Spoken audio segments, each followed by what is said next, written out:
Silence, right click. Oh, misses the right click. Force around again, he gets it on the DK. There's no TP for him anymore. Got it. That's locked in. Oh my god. There's a farm. This is not a fight that Kiwikaki can win here in the upper right. Can he win it somewhere else? Oh, But this is a moon. Does he have enough damage? Did he miscalculate this? no way. Are you serious? Tunnel dead. Right click, happy. How can you save this DK? You have no resources for a potion. Trying to nuke, doesn't work. Step out. Funny composition, not the right one by Johnny Cage. Stormbolt, Where all the trees go? Perfect shockwave. You don't have much time. Shockwave. Here we go. One more right click.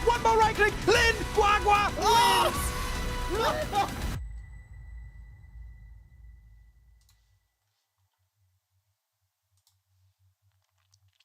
Hello and welcome everybody. Guys, this is a stream I didn't expect.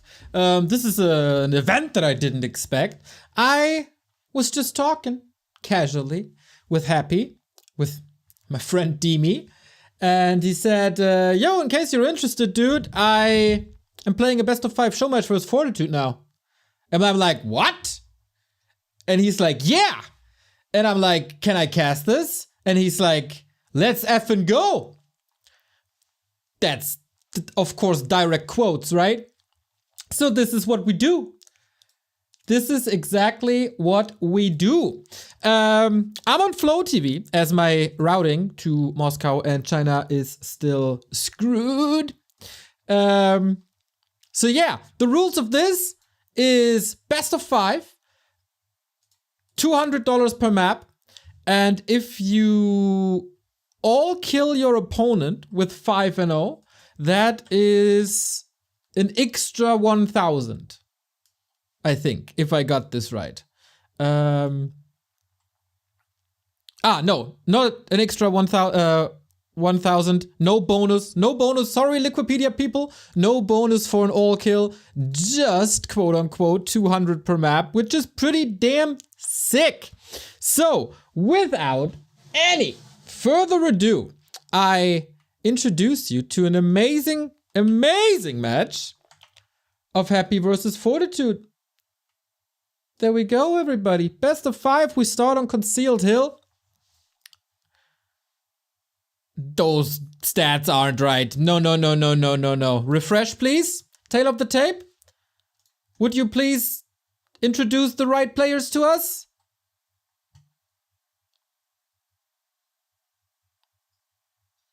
This is embarrassing. It doesn't update. I'm sorry. Anyway, let's get into the game then. We have Fortitude on the right-hand side as human. We have Happy on the left-hand side as an undead. Best of 5, not really best of 5, but full 5 maps. And Happy, so far, so standard. You don't have in-game sound yet. I'm gonna fix it right now. You know, I have 2 toggles. One says desktop audio and one says Discord audio. And sometimes I confuse these two. So, Mountain King first on the 40 side.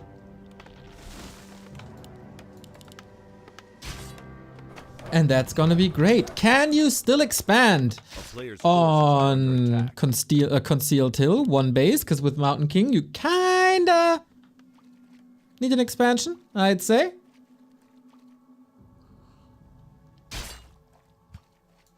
Also, welcome to the people watching on YouTube. Always when I stream YouTube live now. But of course, my eyes are on the Twitch chat. Love the Twitch chat. Appreciate the YouTube comments as well, but you know, love the Twitch chat. So, Burrow Rush, thank you for the 33-month resub. Romantic. Seems to be the fan favorite here. We've been through cycles of Happy versus Fortitude show matches. Fortitude, quite a masochist when it comes to this. Just challenging Happy over and over and over again. So far, seems to be working out for him, as he's getting better in this matchup every time he plays. So this is a rather slow opener for him, going orange into green with the save level 2, then into Expo. And Fortitude is facing, oh, careful here. The Footman Harass working out fine with 2 ghouls severely hurt. The power of the poison. This is quite a stressful creep, isn't it? Min-maxing by Happy, picking up the tomes, an avid reader. And claws plus 8 is the perfect reward. This also means, though, that Happy is not in position for the Mountain King creep of this spot, and that is sweet. Basically no damage on these units. Lumber seems fine as well, little low maybe. And both heroes on the way to level 3. The Mountain King is already level 3. With Stormbolt too. Sells the ring. Okay, Mountain King with boots, eh? Both of them got boots. And 40 is working on this Expo. Happy on the opposite side. Tier 1 Undead Expo on Concealed. That's rather new. Happy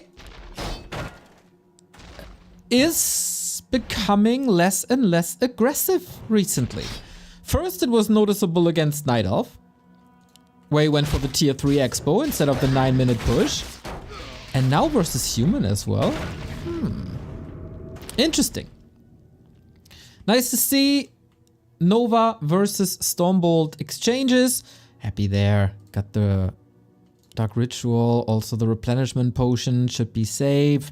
And so far only 1 ghoul down. But also Expo's up. And I say it a lot. If you don't threaten the human. Great healing, by the way, by Fortitude. If you don't threaten the human and if you don't damage his economy, the human tier 3 is really, really, really strong. But you also know Happy. He's always finding a way. Like against Sock yesterday on Twisted Meadows. You seen that? 45 minutes epic clash. Oh, attempting us around here. Still close. Happy sold the TP. Stormbolt. And that's a level 3 Lich dead. That rarely ever happens. What the duck? A player's forces are under attack. Good question. Is this PTR maps? I'll look it up. Nope. It's the regular Concealed Hill. So, more ghouls falling. Lich had to be brought back from the tavern. Thankfully, he got the regen potion. And Fortitude is gladly trading. Also, denies here. Only 1 Acolyte though. Could have been worse. Very conservative mana management on Fortitude's side. I like that. In the absence of a Blood Mage and an Archmage yet. Gotta be very careful with when you throw the hammers.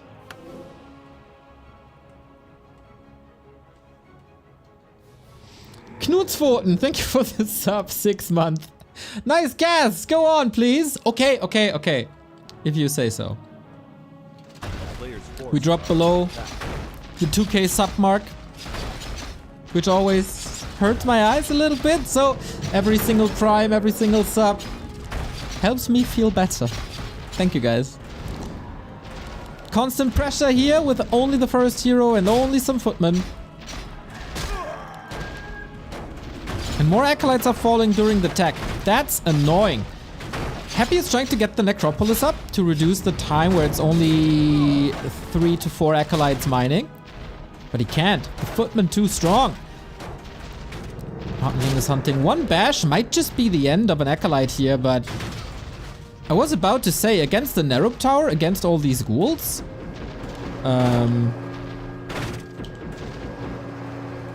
that's gonna be a problem, but it's not. Staff out.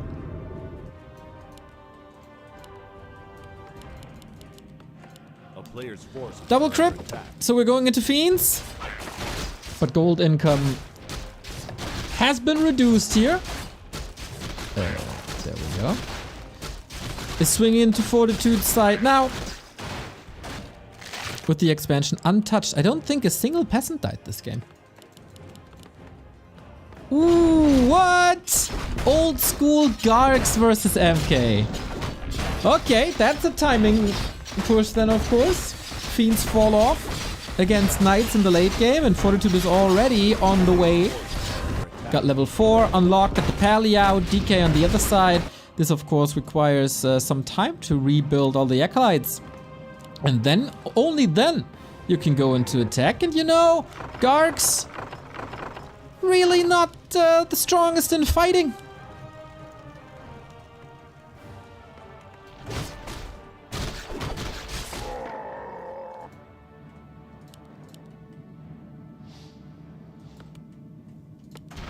And that is such an annoying, obnoxious drop that you could theoretically expect, to be honest. But Happy out of position, no TP. That Shredder is going to work here. At the very least, this forces the Acolytes to repair, get them out of position. Oh, Zeppelino!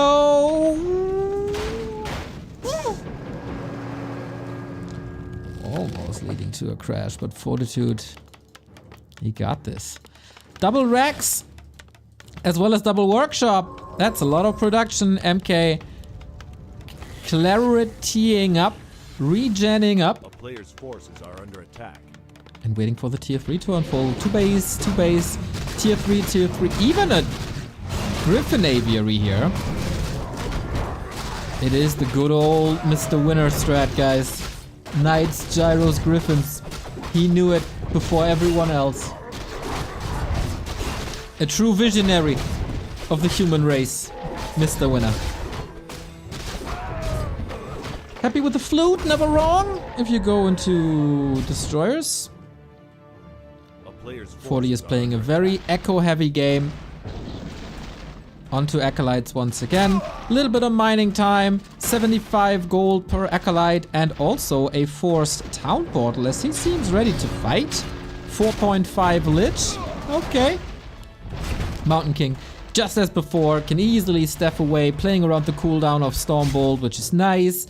One more Went of Mana Stealing would get rid of it, and so he moves back. Not the greatest damage on Happy's side, but no damage on Fortitude's side, and that gives the human the advantage.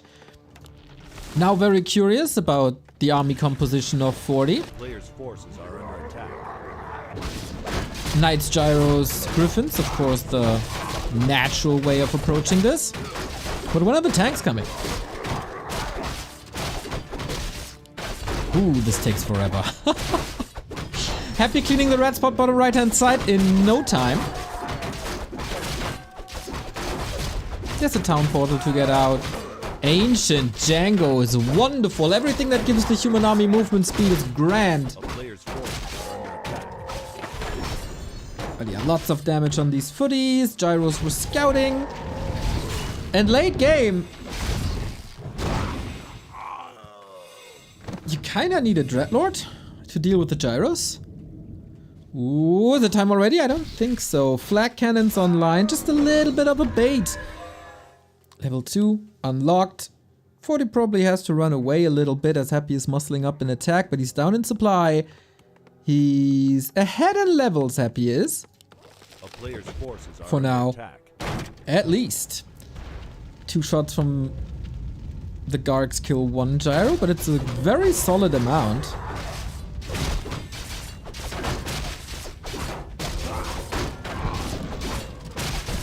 And now the Griffins and Knights are helping with the creep speed and with the fighting capabilities.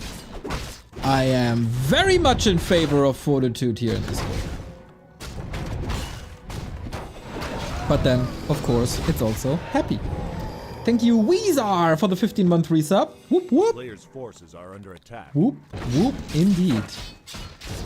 There's my Bluetooth box saying goodbye, in case you heard that.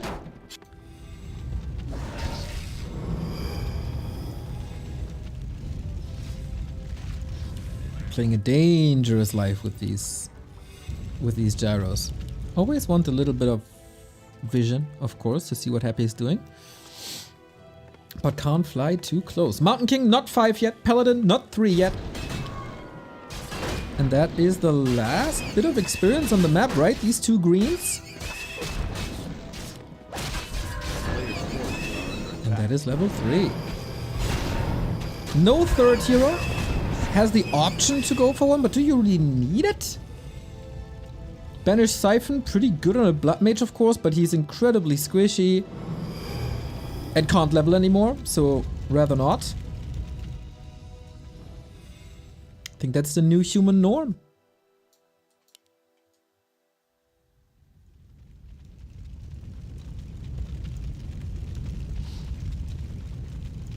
Later tonight we also have the FFA night. Whoa. Oh, is 40 getting greedy here? Carrion Swarm, not bad. 3 Griffins. No chance for Happy in this fight. Losing more Garriks as well. And what do you do without anti-air versus Griffins? I don't think the nuke is strong enough. This feels like Happy got outplayed hard. With that Mountain King harass, he was incredibly passive in the early game, and as I said, if you give the human an expansion for free without harassing it, that's pretty much game. Still Garks, huh? A player's forces are Gyros are the better unit compared to Garks. So I don't really see how Happy wants to fix this.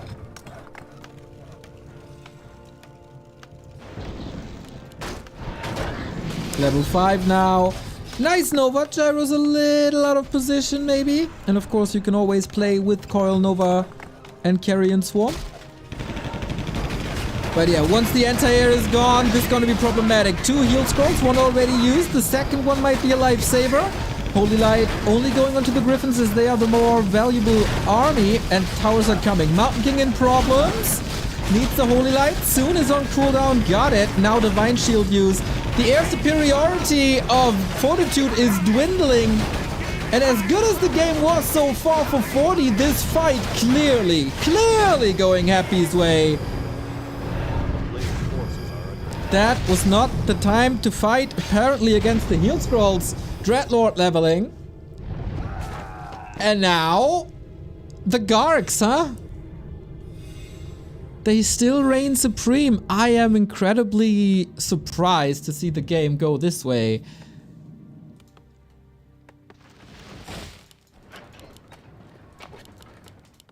Yeah, way better fight for Happy here.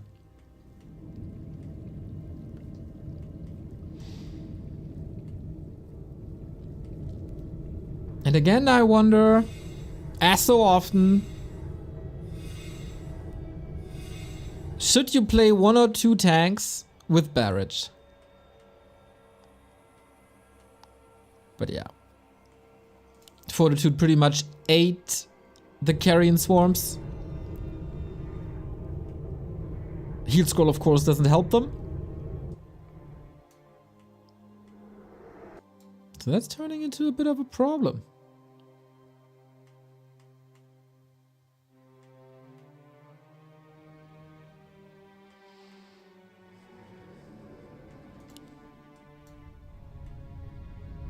A player's forces are under attack. No gyro bombs yet, so you can't blame the fight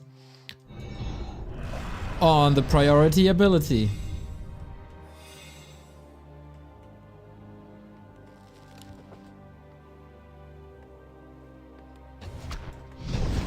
We try to break the base, which is very fragile. Only 2 towers. Destroyers deal with this in no time.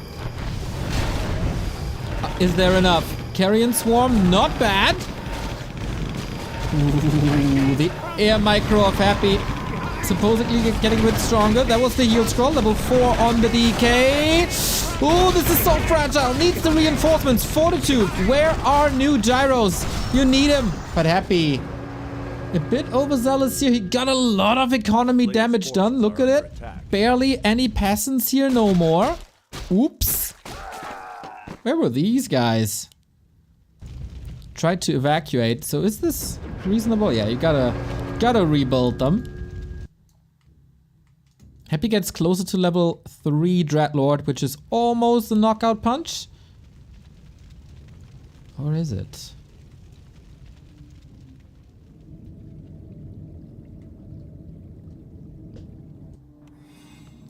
No tech transitions. We stick with the guns.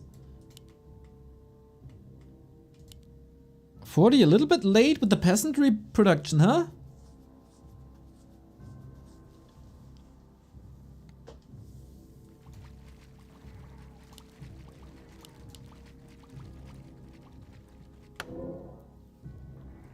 Once again, we got one heal scroll.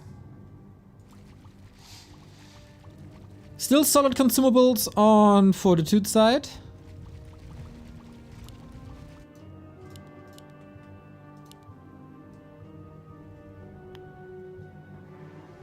Double invul for Happy. 74 food. 40 macro. Was it enough? Maybe. So many gyros now. Wait, is that a surround? Ooh, so close! Nasty carrion swarm. But reinforcements are coming. Trying to slow down the Mountain King with Endurance Aura. Can he catch up? Not really. The level 2 Unholy. Oh, makes it so it can't. Can he get up front? There's another Stormbolt with the DK's name on it, but Mr. Sandman brings the MK the Dreams. Boom, boom, boom, boom. Implements it. Ooh, this feels like the gyros are very much exposed.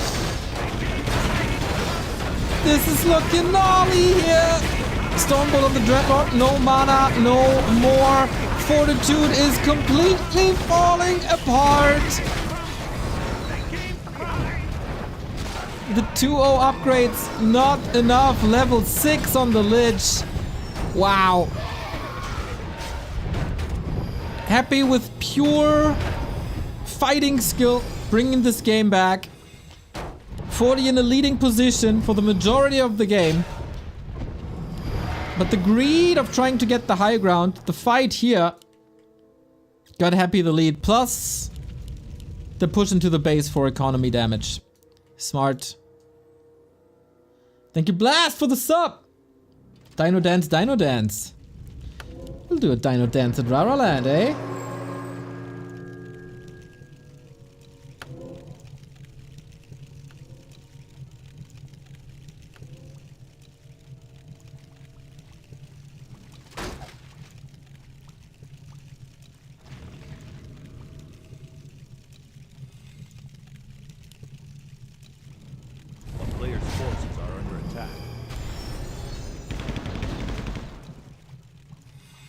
Yeah, and now we got level 3 Carrion Swarm. Like, what do you even do? What do you even do? There's nothing left except gyros, right? So, Happy could... Well, can you transition really against these heroes? Probably not. Upgrades. Yeah, chat, you say it. Upgrades clearly in favor of Happy. 2-3 against 2-0. And, like, this was 3... defense upgrades versus 0. Obviously against the Carrion Swarm, armor doesn't do much, but in a direct fight, it absolutely does. And that was lacking, despite having 1000 lumber. I seriously wonder if 2 additional tanks would destroy all the Gargs. I think tanks would be a great addition, but if you only have 2 workshops, that requires 2 tank production and the barrage upgrade. That's quite some investment. And it's very little damage, but to a lot of units. So the fights have to take a long time for it to be worth it. But I think they did. It's more of a support unit, I think. Because it adds nicely to the flag cannons. Was there enough time? Questionable. Happy would never fight near the tank. That is probably also true.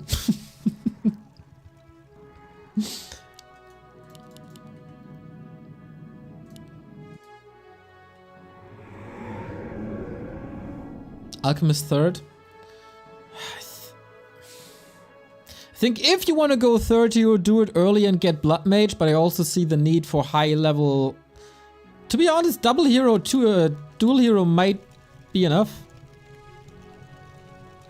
If you have a different army composition with, like, without so many gyros, you might need a third staff, but gyros are throwaway units! The more gyros you have, the more damage distribution there is, but the guard micro by Happy is crazy. There are quite some losses, but it feels like these gyros just aren't dying. Now they are. But all the guards, all the gyros are gone. This is insane. This shouldn't be this way. It should be the other way around. It feels like Happy decided to practice guard air fights for a day, and now nothing touches his guards anymore. This is so scary also for all the Night Elf players.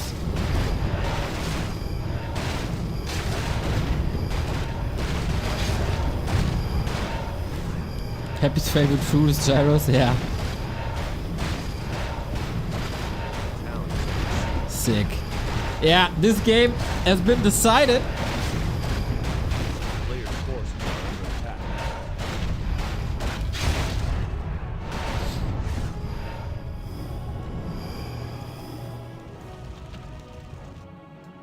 Oh, you misinterpret me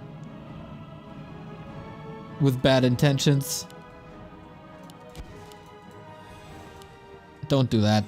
I'm not talking about balance, I'm talking about how good Happy controls his army, okay? Don't put words in my mouth.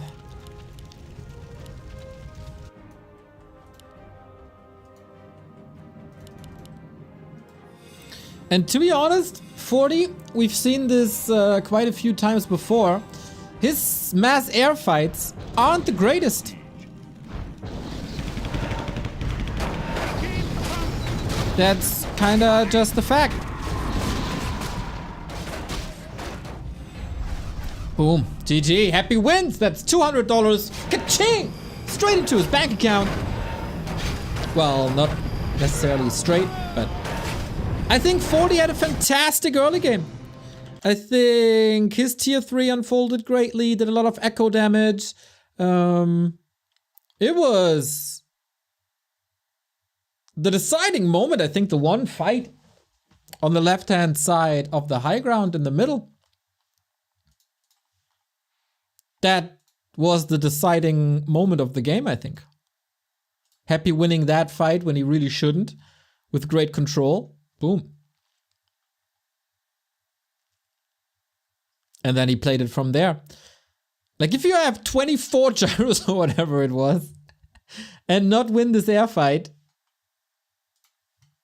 that's a sign.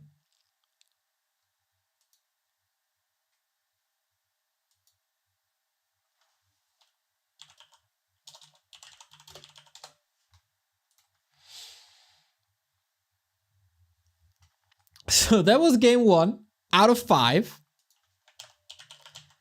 This was one of the hardest human expansion maps, though. Curious how Happy approaches this now. Because that was a very, very slow early game from his side. Did I do this right? Yes, I did. Okie dokie. Northern Isles was an undead fortress for a long, long, long time. Times seem to be shifting a little bit. Let's see if Fortitude can take this and tie it up.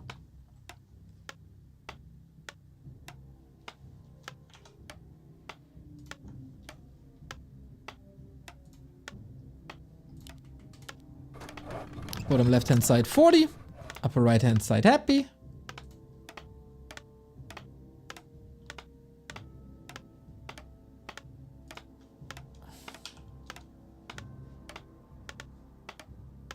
Thank you, Leon, my dude. Hope you had a great stream. I saw you at like 350 viewers or something. Great! Very, very happy to see you with numbers like this. You deserve it, mate. You deserve it. Do you know the map pool? No, I do not.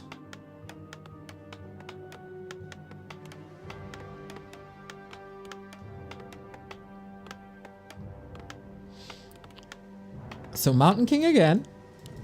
Lich again. This seems to be the established norm.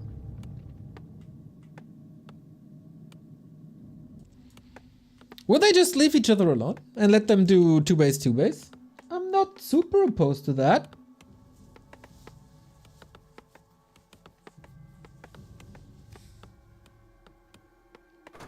I wonder, do you really need the Griffins? It's quite a long tech, right? Because you need the aviary on top of racks and workshops. Plus the storm hammers to have them really effective. I wonder if you should maybe invest the money into upgrades for your gyros.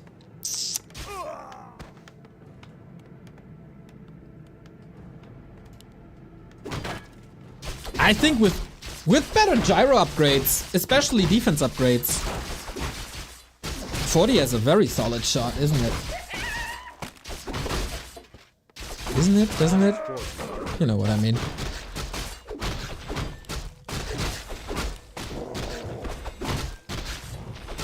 I don't quite get how 40 makes Mountain King Pally work mana management wise.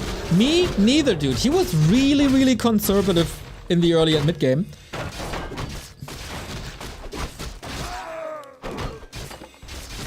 And just always had mana. Still got a lot of kills. But I don't get it either. Players' forces are under attack. So happy. Circlet. I'm pretty sure he's gonna put a circlet on a circlet. Solid scout again. And yeah, this time it feels like Happy is a lot more aggressive than what we've seen before.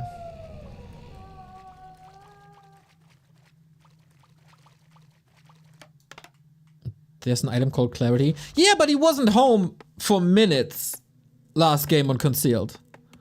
Like, only after he...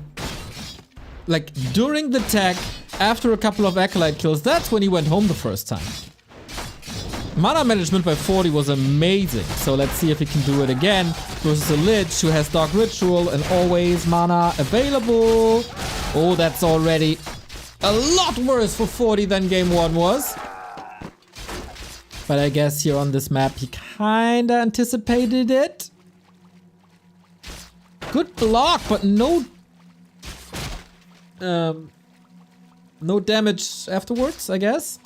Oh, 2 of these ghouls. Such an invite, but he can't reach. And now there's Dark Ritual, and now they heal up again. Nice. That hurt.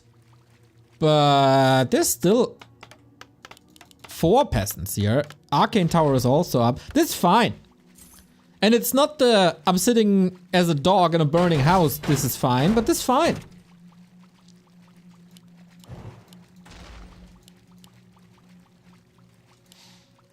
He got the boots. No staff just yet.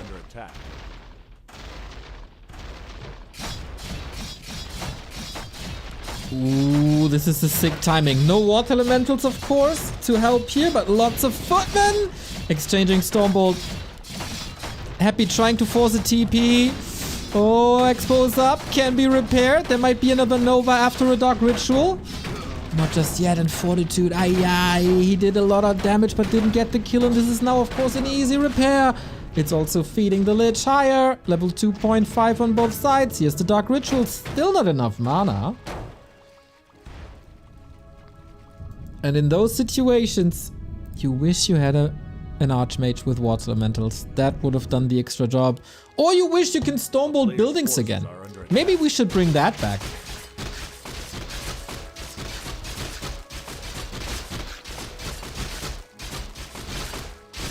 But yeah, I'm the one destroying human.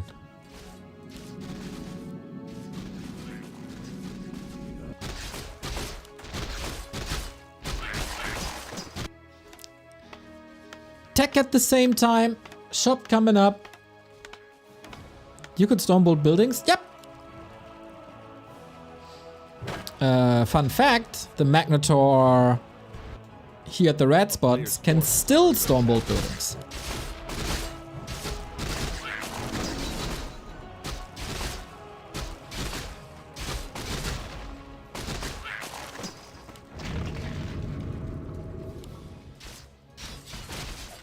That's why you can Stormbolt ships in the one campaign mission. I think that was fixed with Reforged.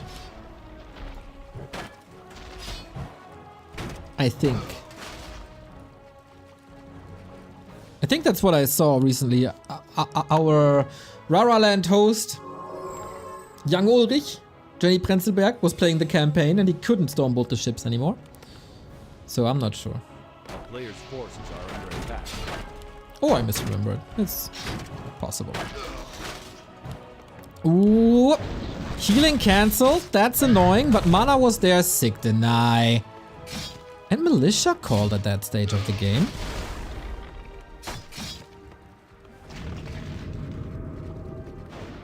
No, I mean the mission was designed around it. Yeah, I remember what you mean. It's like one of the last human campaigns when you're already in Northrend and you get the MK and then you have to destroy ships, etc. on the Order of Arthurs. I know exactly what you mean. But I think it was fixed.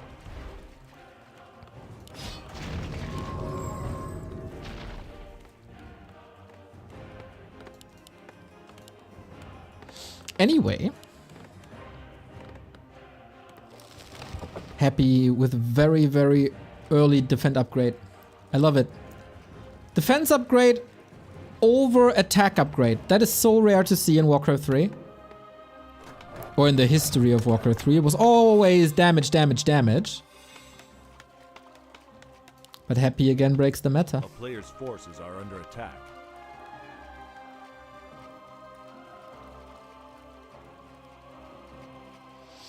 I still think Stormbolt could stand to be able to hit mechanical. I think it should be 50-50. Because it's a hammer, right? And we all know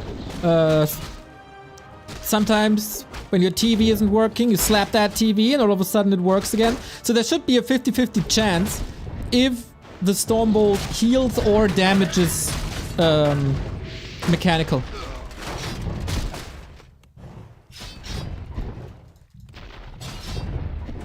Sometimes you break stuff, sometimes you repair it. Oh, big last hit! Oh, big mana potion for Fortitude, such a wild steal!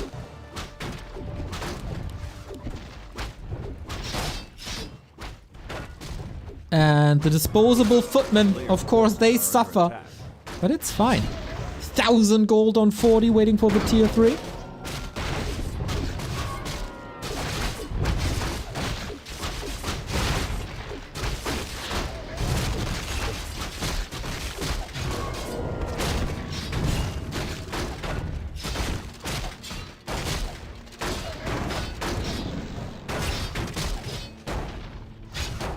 Crazy how good people got with Mountain King in very little time. Player's forces are under attack. I'm happy he's going Gargs again. Maybe that's just his late game army comp. But yeah, happy always playing the same. Such a robot. Couldn't be more wrong. Oh, mana potion committed. Here's the pally. Keep on chasing. There's no mana potion, but there is a Zeppelin, and we just established you can't hit mechanical. That's really nice. Gyros are not there at all. The workshops seem a bit late in comparison. Yo, this Zeppelin is so good now. That was the big mana potion committed for nothing.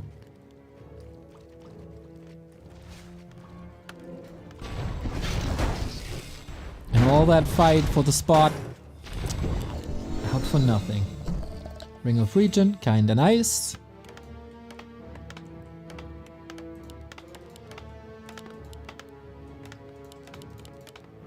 Blood Mage third this time. Okay. two very underleveled human heroes, as Fortitude decided to harass instead of creep himself, and didn't get a shredder either, did he? Nope. So yeah, I'd say this is a bit problematic for Fortitude.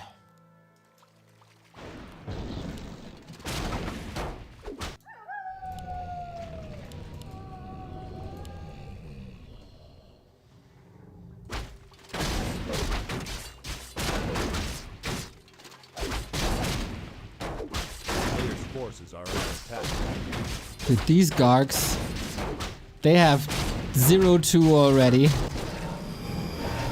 When they're not even there in high numbers. That'd be clearly ready for the late game. 40 has one attack upgrade, but the traits are just better. They get him up to 8.5 armor. Thanks to the devotion aura he just got.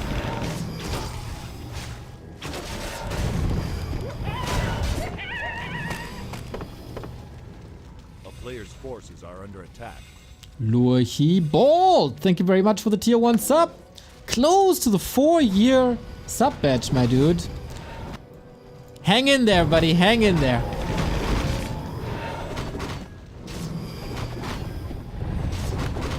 Ooh, Mana Stone. Sick. Sick items for Happy as so often. Twunshu87, thank you for the sub as well. 9-month streak. It's a baby. Keep it up.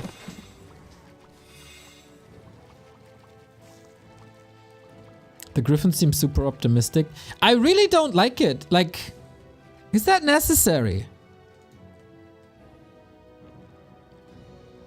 A player's forces are under It's attack. expensive. Ooh. It costs a lot of time.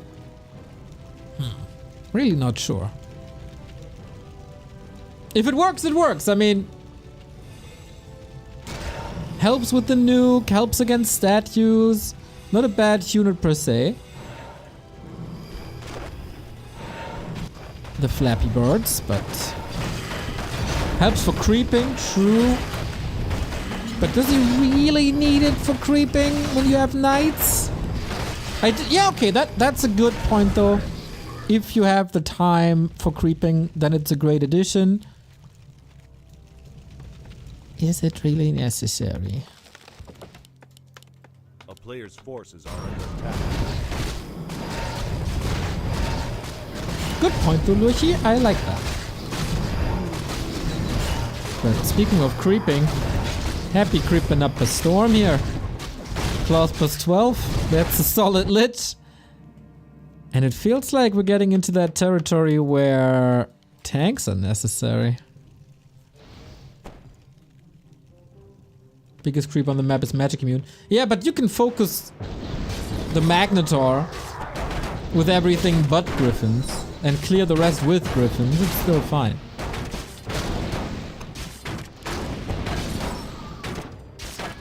Uh-oh, that creep jack is gonna be gnarly. Ow, oh, gyros are coming in, alright. But the guards are clearly only interested in the Griffins. Do we have heal scrolls? I don't think so. What a massive fight this is. A lot of damage uptime on the guards.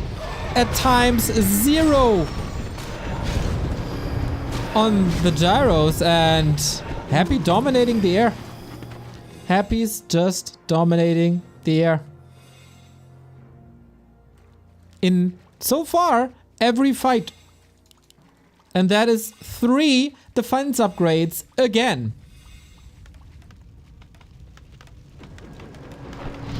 That's the secret.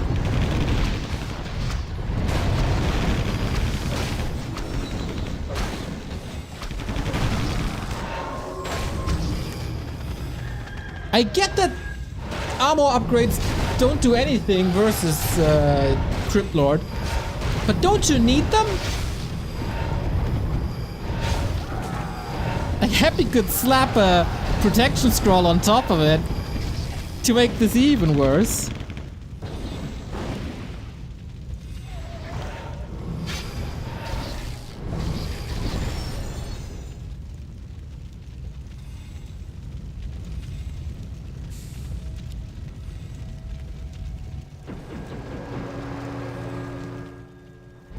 Yeah, maybe we should start calling Happy the Batsman.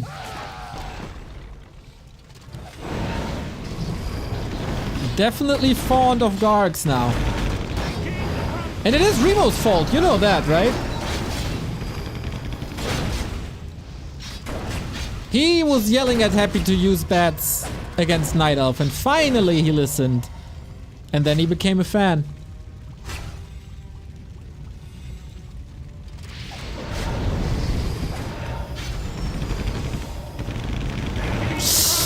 Ooh, these swarms are sick.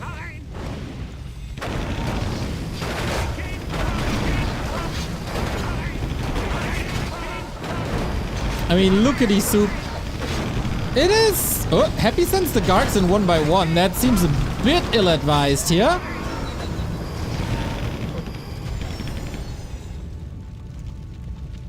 Leading to some kills. Nycool, thank you for the 52 month. That is a long time, mate. Thank you.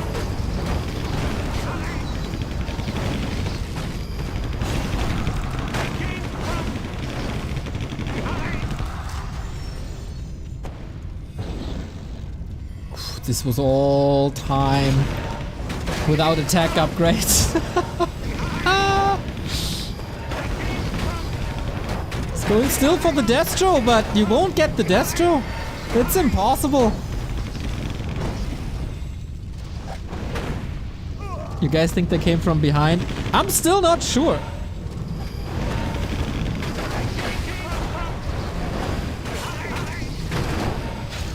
Mountain King about to hit the deck. Oh, he does. No, that was a holy light, but I think the game was over anyway. Yeah, that's the new way of Happy playing this matchup apparently, at least today. Expo into Gargs, into armor upgrades ASAP.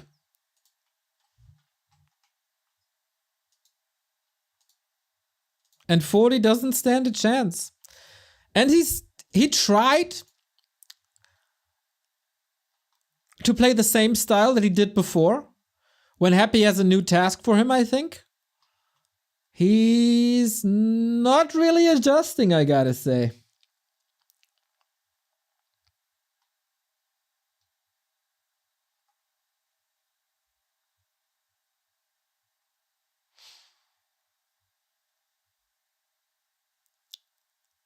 So, I don't like the Griffins.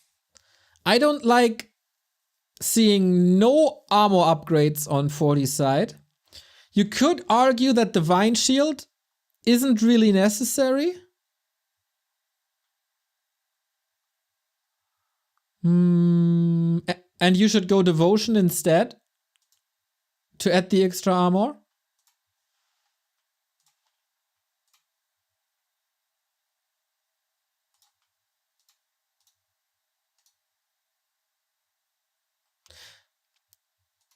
You can make adjustments.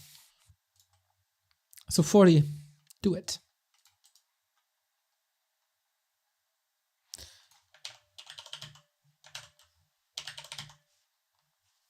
Ooh, Twisted is next. Let's go, let's go, let's go.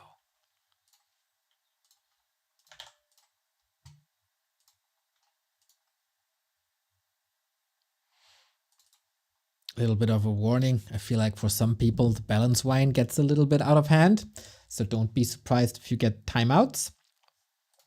Because that's really not necessary. So far, we had 2 matches and the better player won. The better execution, the better strategy. Neo's clearly a Happy fanboy. Let's see what Twisted is bringing us.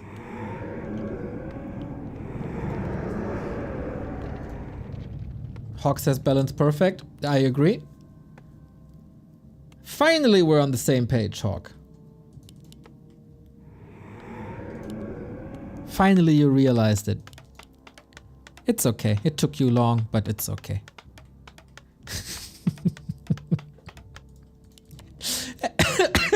Happy upper left. 40 bottom right. Kappa face? I expected clown emoji. Where is clown emoji, Hawk? Come on.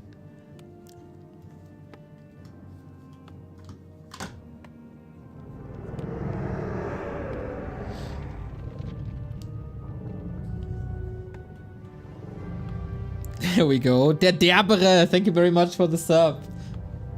There we go. 2 different clown emojis, both I like.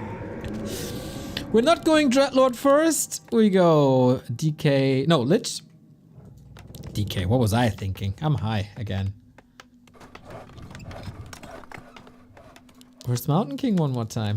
Okay, no strategic variety so far. I'd be very surprised to see anything then. Wait, there was a DK, right? Was there a DK? Am I hallucinating?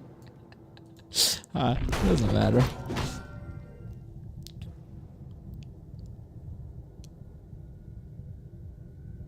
Mountain King Lich, the established one.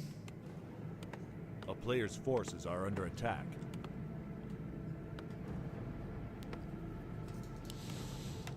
So yeah, big rush distance. They're spawning towards the mercenary camp. I don't think it will be a big issue.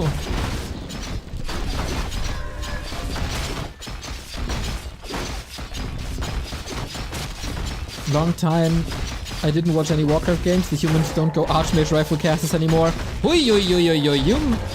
You were out for like what, a decade or something? No, the meta is constantly shifting in this matchup, and in the past 6 weeks or so, humans realized that Mountain King and Paladin is really good.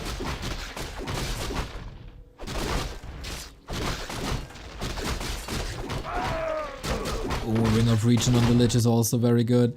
Scourge Bone Chimes? Rather a sell, I guess.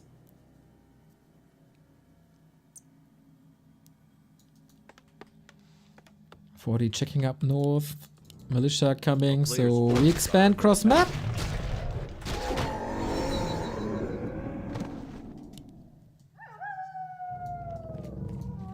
And 40 again with the scout footy, with the harass footy. Since the map is so big, I don't expect Happy to be here on time. And he doesn't want that. Going for the lab.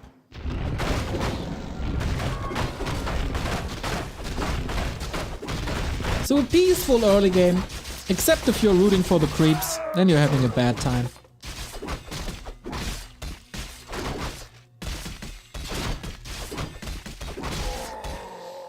And this is unusual, right? Creeping up heavily. From Expo to Lab, dude, this is certainly a creep route adjustment from the last games I've seen here.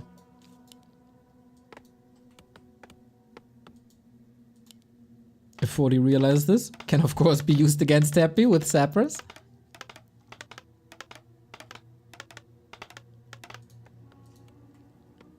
But yeah, you get level 3, sick. You can go back for skeletons and get ready for the attack. And I think he is very ready for a possible attack. Narup up. Expo almost finished. Lich level 3 versus Footman is amazing. Rare defensive creep route by Happy. Right? He's becoming more and more passive in his games. Across a lot of matchups. At least half the matchups.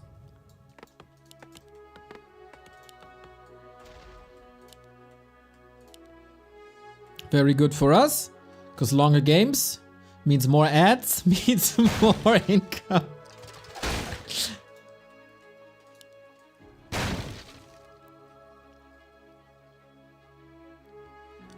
I'd say more varied. That's also fair.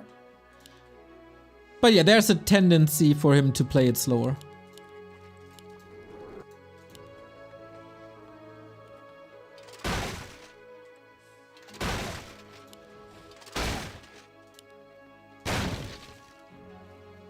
Mountain King got the staff again, which I like. It is quite an investment, but since the tech is almost at the same time, should be able... But what do you do with this MK now? Hammer away at ghouls, right? Ooh. Ouch. These are all intercepted, aren't they? Gets out of that surround. Okay. But yeah, Nova 3 is just It's just the hard counter to Footman.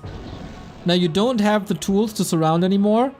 Creates distance between MK. Ooh, staffs on the footy. Nice.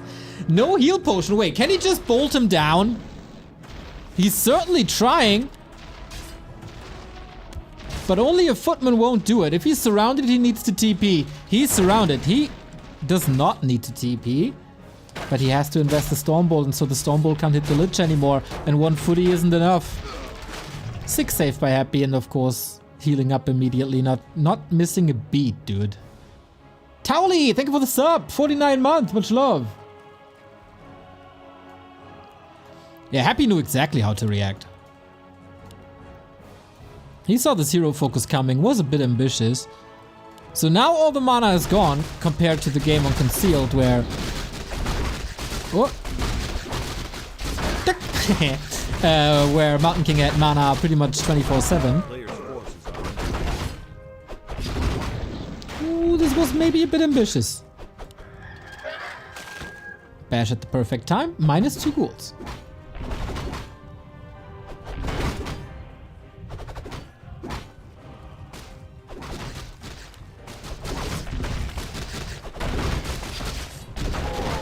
Stormbolt is ready. Oh, love the muddy adjustment. That's so sweet, dude. Control on the Mountain King, who's rather slow in general. He dies, though. Tombox, thank you for the sub. Also 4 years. Dude, what happened 4 years ago that so many people have a 4-year... Oh, the Reforged announcement, right? Yeah. Yep, for sure. 4 years ago, we were in Los Angeles at BlizzCon. Players' forces are under attack. And we were all super hyped about Reforged. And then reality hit us.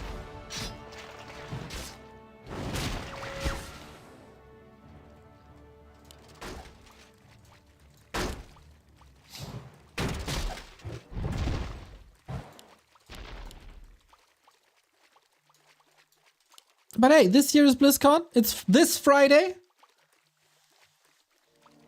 A player's forces are under attack. So we'll see.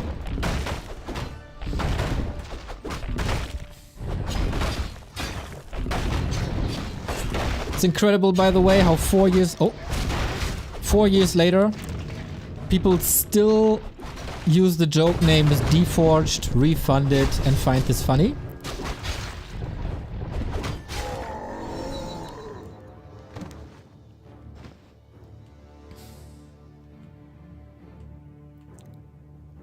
But hey, you do you.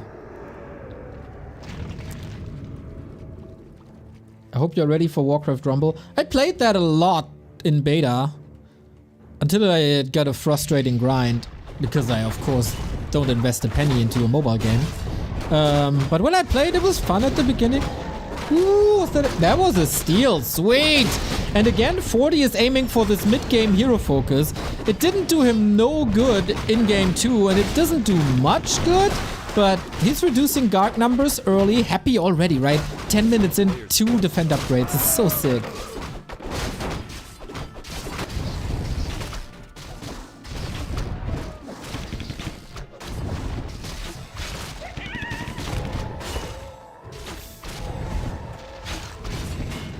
Maybe Alchemist is the answer.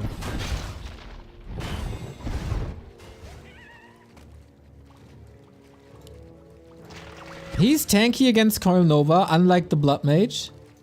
A player's forces are under attack. He can be a great damage output with Chemical Rage, so he's not that mana hungry.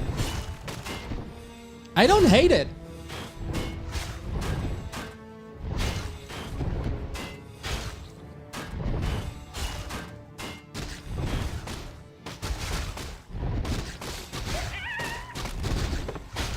Same strategy by 40 again. Is it really just down to execution? This must be his belief, right? Wow, that DK, by the way. Holy moly. Thank you, Ila. Got 2 up for the sub. 84 months, dude. Is that 7 years?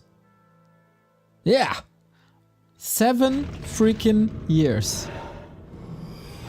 Haha.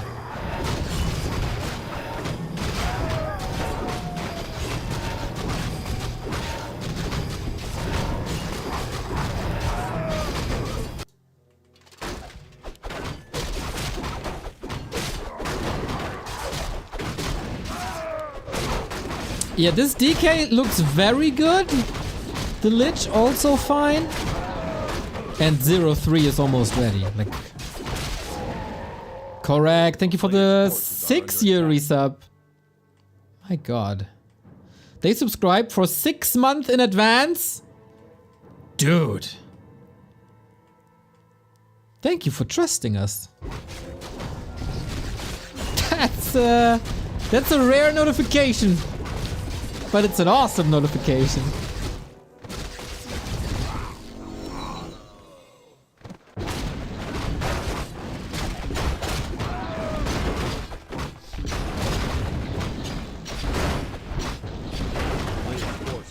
So 40 is in... Oh, we have an adjustment. Triple workshop this time. A lot more gyros, a lot faster. He got the spell shield, by the way. Sobi Mask, Spell Shield, Big Mana, Claws +8. Amazing. And yeah, Happy is creeping up a storm here. It's gnarly. Phil Raisin, 1-year resub. Good morning for Illinois, USA. As always, whoever is playing Happy, take my energy.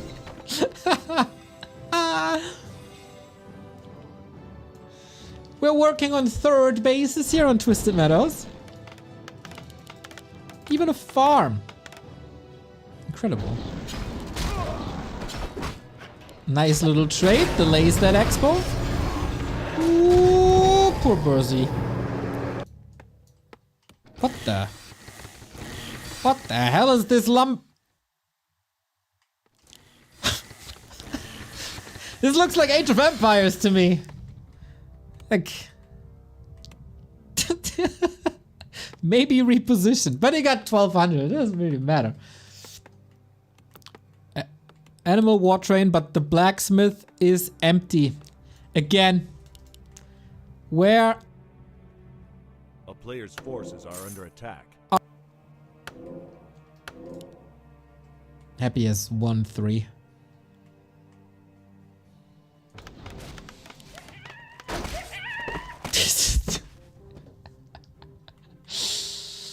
Is that enough gyros?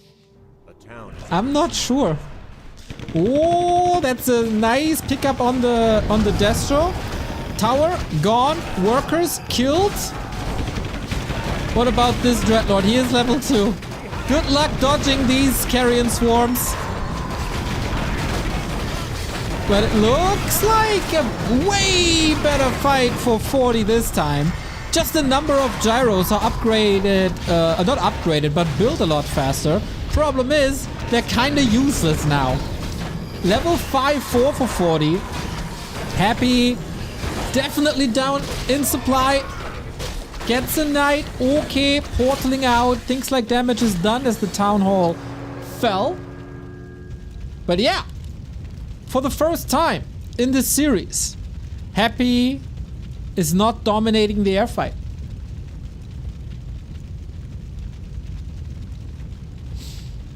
Incadenza 89, thank you for the tier 2 sub, my dude.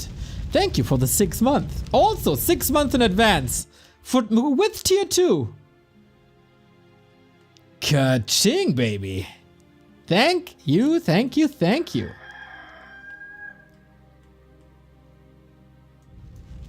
So, gyro bombs are ready, and I got this fear that Fortitude will screw up the next fight, because if you A-click now with gyro bombs will attack ground.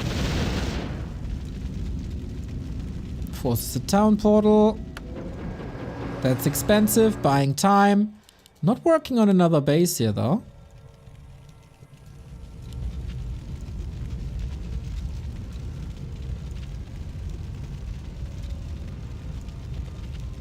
Mass Fiends now? Nah, I don't think so. They just get wrecked by Bash, Bolt, Clap, Knights. Timt, thank you for the 6th month. Dude, that's a lot of subs today, guys. Carrion Swarm, but only one target, really. Is under siege. Nice split push, 40. Creating some trouble here, but Happy is splitting nicely. More and more macro involved in Warcraft 3 games.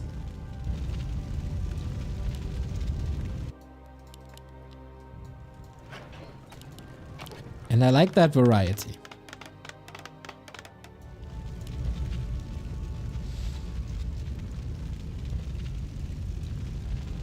Still curious why 40 is not upgrading much. Player's forces 300 gold. Well, you can argue that he needs army now.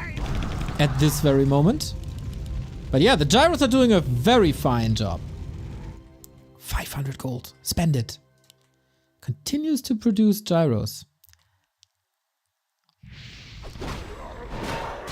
Genny Zuko 6, thank you for the 2-month resub. Tinker 3rd is nice, says Hawk. I don't hate that.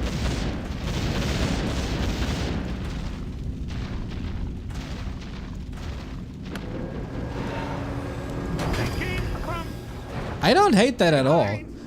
By the way, is there a reason to go Devotion, to go Divine Shield 2 and not Devotion Aura? Wouldn't Devotion Aura always be better?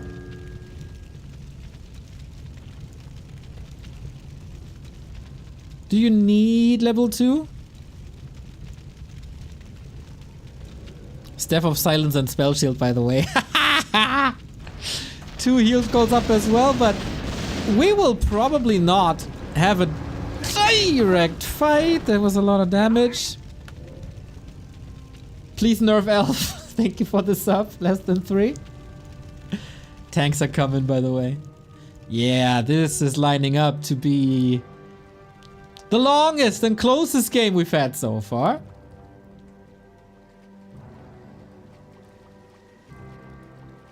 Why was my comment deleted? We don't beg for subs here.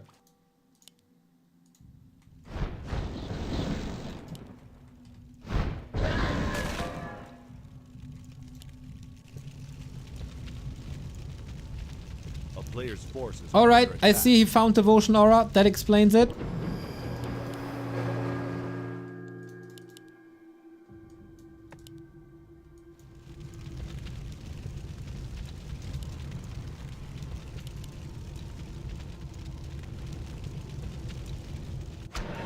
Okay, so what's the next move now? Happy just going Dark Arc. 40 is banking 1300 gold. 3-0 upgrades, now working on defense.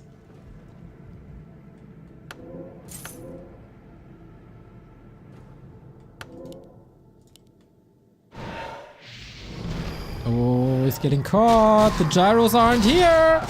Ay, ay, ay. Griffin's nice fodder for the experience bar. Silence even without a Dark Ranger feels bad. Spell shield. Oh my god, these items are insane. Tanks are running though. Or rolling. And away we go. Cannon Tower. Cannon Tower should get the barrage upgrade, I think, as well. Wouldn't that be great? At the moment, they're very, very bad against this army composition. Only a little bit against statues. Level 5 on the Lich. And this Expo is wiped out. But what's the trade? 40 is attacking at 2 spots at the same time. Gyro bombs there. Tanks here. And Happy is not responding at all. That's 1 mine down. That's 2 mines down. Ooh, that's a juicy group of gyros. Not using any Carrion Swarm. Say what? And this takes a long time. 2 bases versus 0. 3 tanks here now. And the main will expire in a second. Is that the knockout punch here? Mountain King portaling away. Divine Shield. Even gets the Ziggurat. Happy is supply blocked. And is still trying to deal with these tanks here. This costs repair. Absolutely worth the trade, as Happy is out of gold now. Can of course rebuild. The Dreadlord is waiting for the gyros to come back with their bombs. Pew pew. Dude, he also killed the Necropolis? What? Yo. That's a goner. Triple tanks. There we go. Is that 200 bucks in Fortitude's pocket? Against every other undead? 100%. Against Happy? I'd say he has a 20% chance.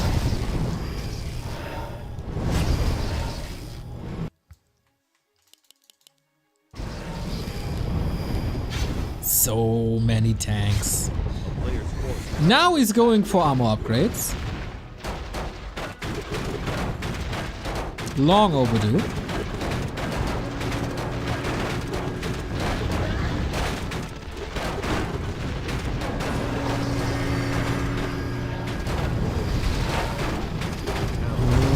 Oh, Black Citadel.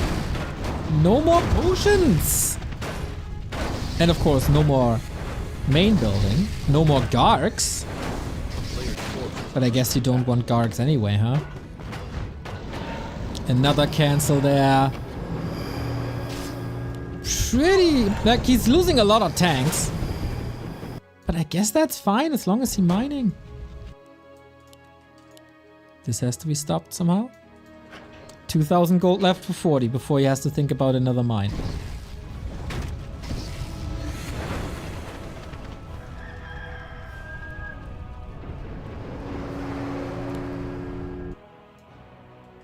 He has no gold no more.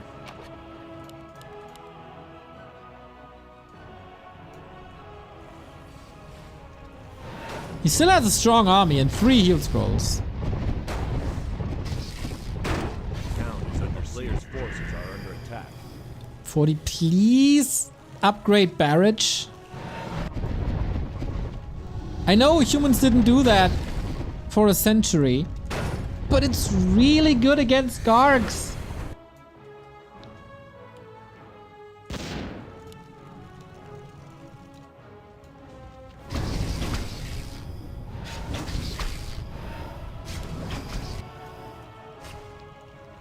We had a 40-minute classic between Happy and Sock on this map yesterday.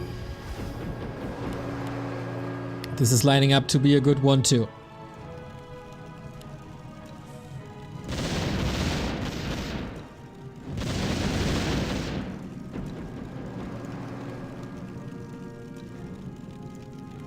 The players' forces are under attack. Oh.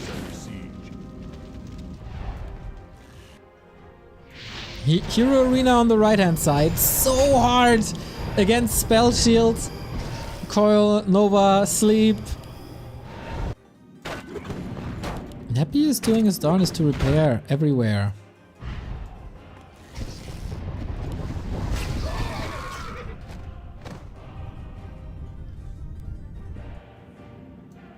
Great reactions by Happy though.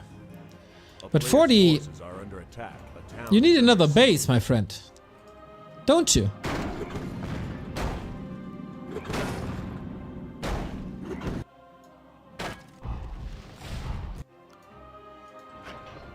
$800 gold only. Oh, no, no, no, no, no, no, no, he's committing. Oh, that works actually. Wow. I thought he's gonna lose all the gyros here. Okay, more time.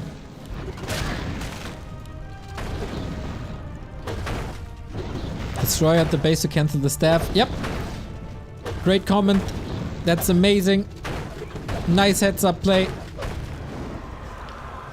Happy supply blocked again. Not rebuilding the Black Citadel. There's no real need to.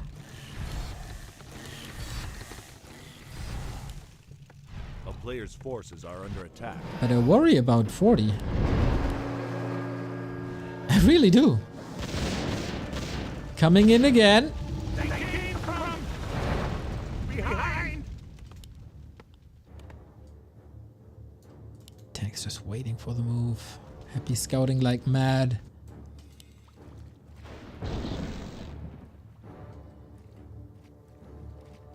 The town. One guard, two guards. Man, these gyros are all so hard. Players' forces are under attack. 2 tanks. Is that enough? 3, 2 tanks. Oh, the surround, the echo surround. So it can't do any damage. 1 tank isn't enough. Great. Guranga, thank you for the tier 2 sub 19 month. Feierabend Stream on. Thank you.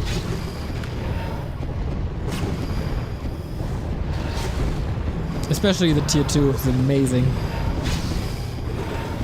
Hope you had a good start into your week. Players' forces are under attack.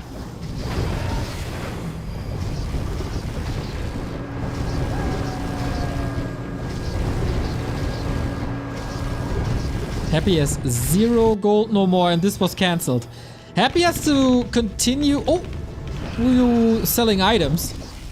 It's not that easy. And 40 is out of gold as well. Oi, oi, oi. 2 more tanks falling. Level 5.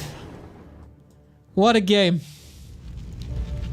It's not a game. This is war. This is a fight.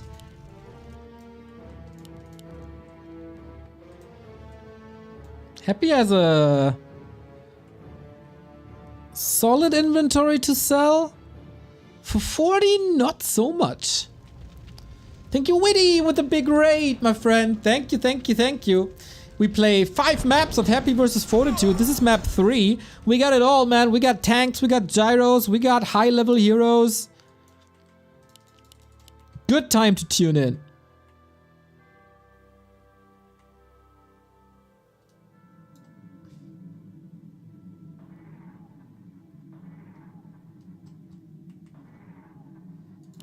Are we getting an Players' Inferno? forces are under attack. Questionable.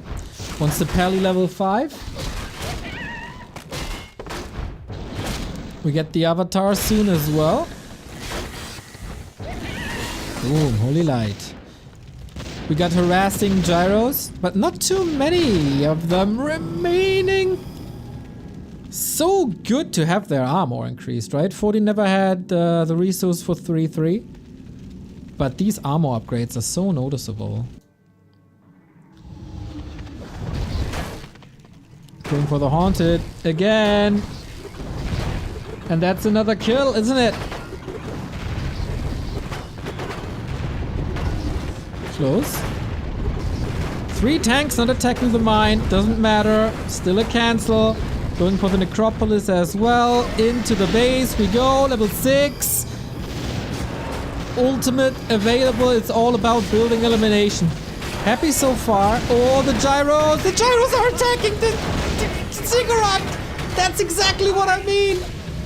That's the downside of gyro bombs. But we have to fight here. Avatar is ready. But who needs Avatar when you get a Stormbolt?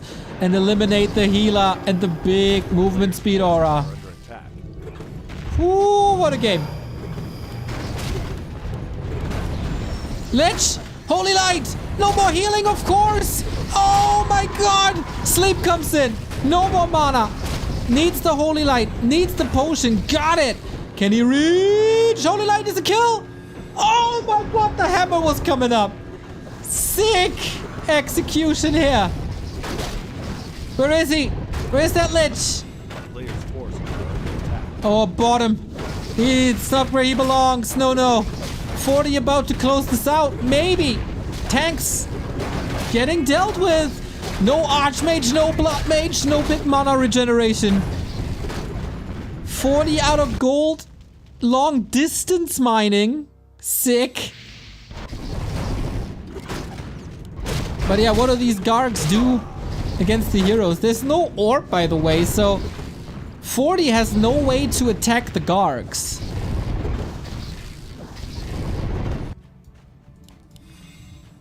Shredder chasing a Lich.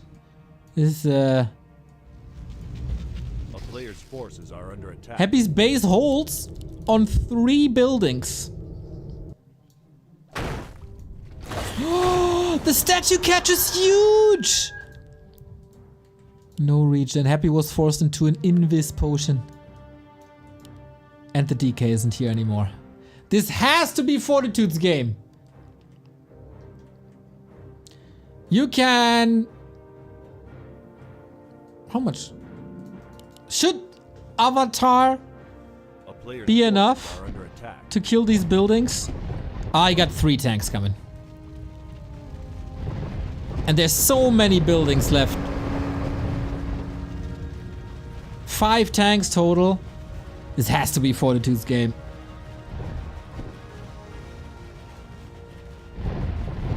Avatar plus tanks plus Shredder.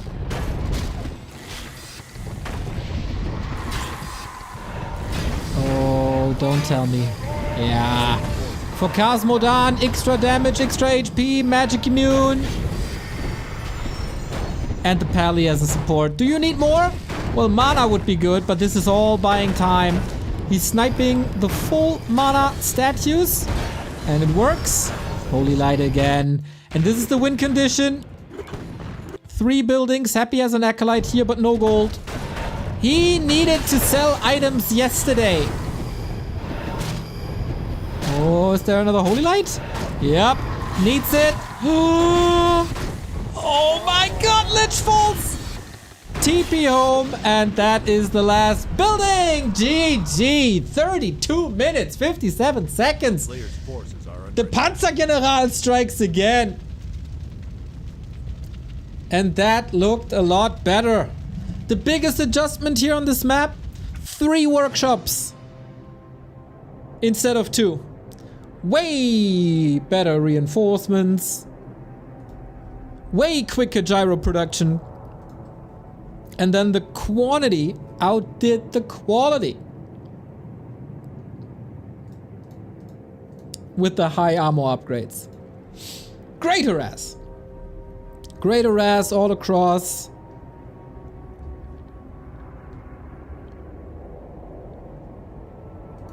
I like it.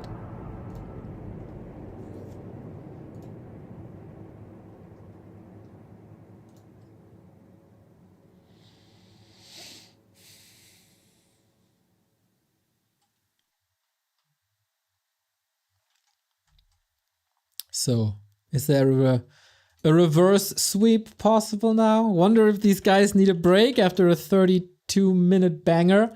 And yeah, there is a break. Gyros were totally unnecessary? Like, what are you smoking?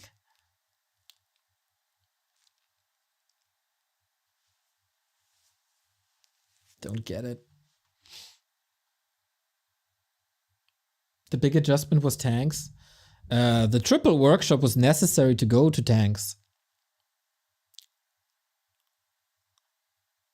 Like, in the first 2 maps, Fortitude lost because before he could get to tanks. Good adjustments. Good adjustments. I like it. And now we have a game. I would like to have gyros now. I had it yesterday. Very good. Dude, it's so dark outside. 5 p.m. pitch black. Did you catch the cast yesterday where we were like, Remo started the cast too late because he didn't remember that China doesn't change time zones because we in Europe we are at winter time now instead of summertime. So Remo was an hour too late because now every Chinese tournament is starting an hour earlier for us. And I just completely forgot about it. I woke up saying, oh yeah, it's just another day. And then I saw everyone memeing, oh, Remo forgot the time zone change. Remo forgot the time zone change. I wasn't aware until 3 p.m. that our time zone changed.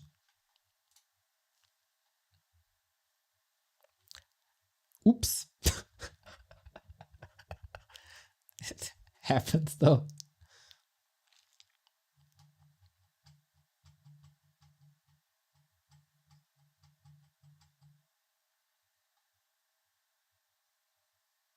Wait, we're in wintertime now since this weekend. Rick McD, if you're from Europe, yep. America is switching this weekend. I remembered the American time zone change because this weekend we have the NA Lul finals, the final NA Lul finals. And there it was important. And I knew that it was time to switch time zones like somewhat, but yeah, the phone switched automatically. Thank you. Thank you. I think there should be a text message from your government on the day of the time zone change or at the moment the time zone changes. Say, hey, yo, just a reminder, dude. It's winter time now.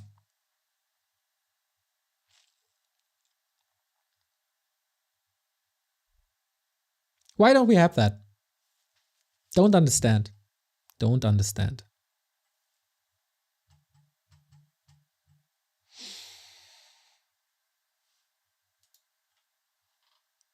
But yeah, it was funny how Remo and I both forgot about it. We're lost, guys. We are just lost. Lost in the world of Warcraft. 2.5 weeks to Rara Land, by the way.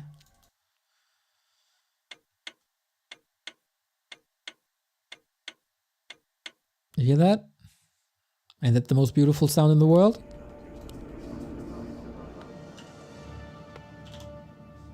Next map. Second last map. It's Tidehunters.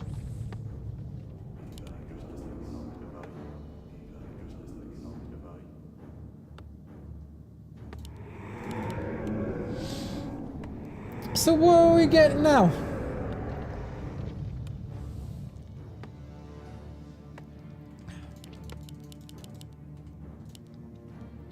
I would bet some money on Lich Mountain King Fast expansion. This seems to be an unspoken rule between them, but maybe Happy is switching it up. Big difference, of course.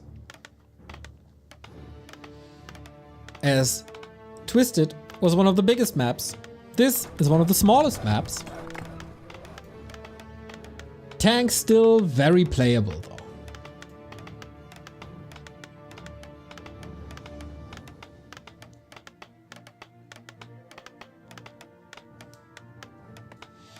So hero choices. Mountain King. And Lich. No surprise. At all. Whoa! Spectator! Thank you for the super chat in... I don't even know that currency, dude. I've never seen that currency with that abbreviation in my life. The King of the Mountains! MK First New Era upcoming now for Cosmodan! Thank you, dude. And now I gotta find out what your currency is. It's 10,000 COP. Forces are under attack. Colombian peso. Damn. I did not know that we have a viewership in Colombia. That is great. Welcome, mate. And thank you for the super chat.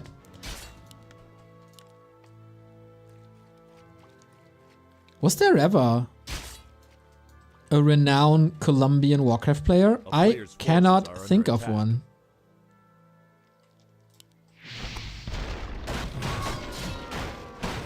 And man, I thought that all cops are bastards, but getting that super chat, dude, maybe I have to rethink.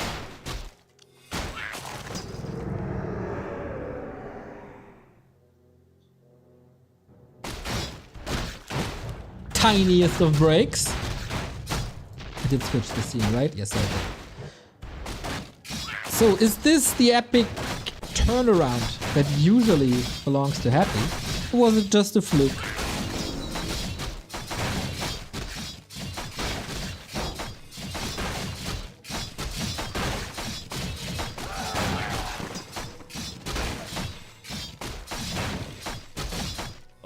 And Happy, while playing passive on map 1 and 3, goes for the aggressive once again. This is a solid retreat here though, with the herd peasants, not too easy to snipe. But for a Lich, it's always easy to snipe, let's be honest.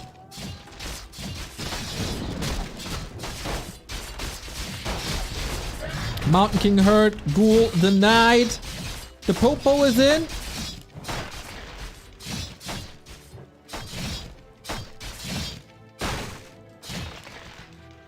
Are you willing to? Nope. Ghoul saved, nicely done, happy. Very low on lumber. This is an odd game.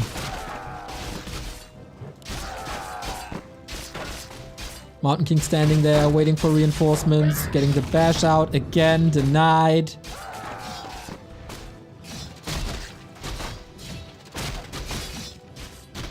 That's a lot of peasant kills, my guys. 40 has to bring them over and over again, but no pressure on the tower. No pressure on the Lich as well. And this is what I meant on Concealed, like very, very, very conservative mana usage on Mountain King. Happy buys the gloves.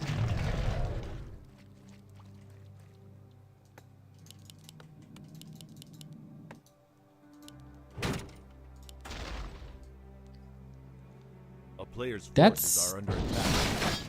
interesting. Yo, but his lumber is still massively screwed, isn't it?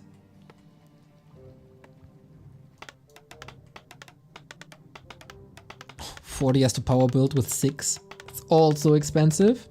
Yeah, this will be some later attacks than usual. A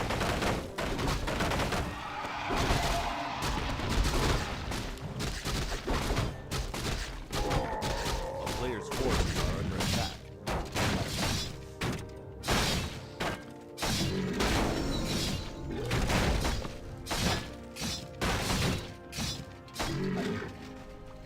Mountain King 3 steals XP away.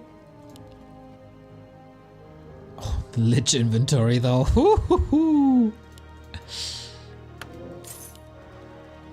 In the shadow of the TI final. Happy building a Dota hero. A player's forces are under attack.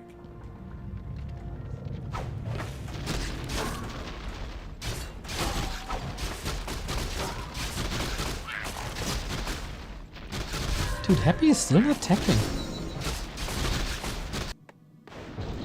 And probably doesn't want to attack with his with the Mountain King in his base. Gets the deny off. Perfect.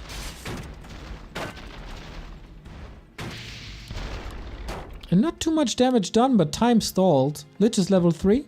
Problem. And here comes the tech. So lumber is evening out now with tons and tons and tons of ghouls.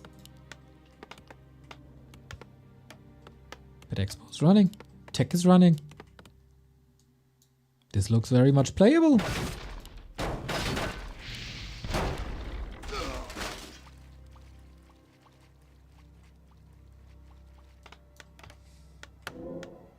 A player's forces are under attack. By the way, Dondo, are you still there? Dondo, the stats man. Got some new stats for us. He worked on it yesterday. I don't know if it's available to broadcast.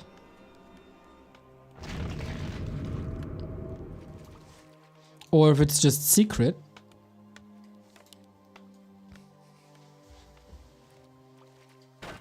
We'll see. Yo, yo, yo, yo, yo, what is happening? 10 euros by Andurion. This is a great day for whatever reason. Let's watch the Lich and then I read your sub message. Because the Lich is getting surrounded. Staff with a bash. He's dead. Oh, happy lucky though.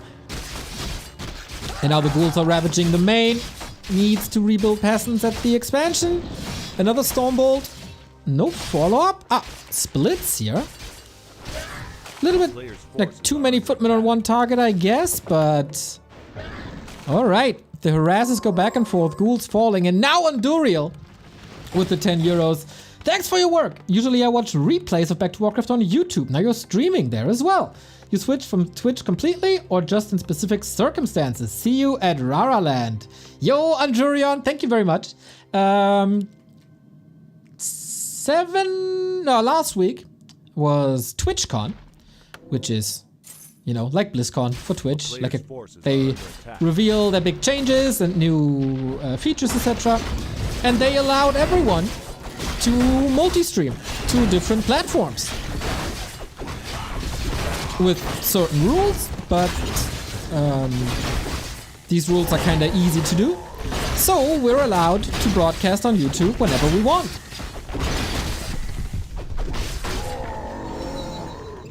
And that's what we're doing.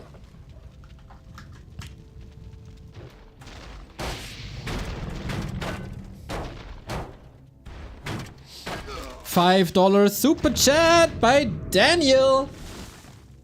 Love it, dude. Love how you appreciate, how you endorse and appreciate the YouTube streaming.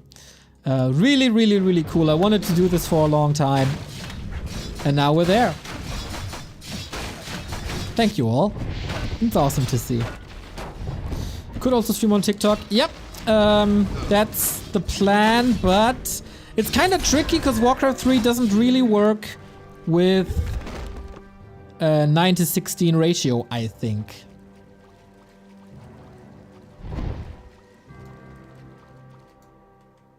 That's something for after Rara Land, I guess.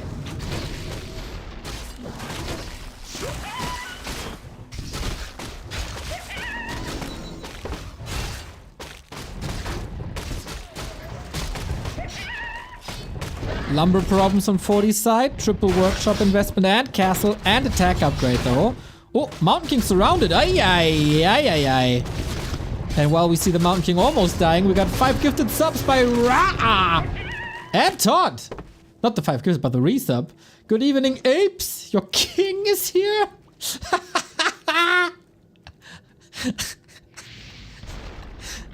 The Ape King. Good to see you, dude. 2.5 weeks, man. 2.5 weeks.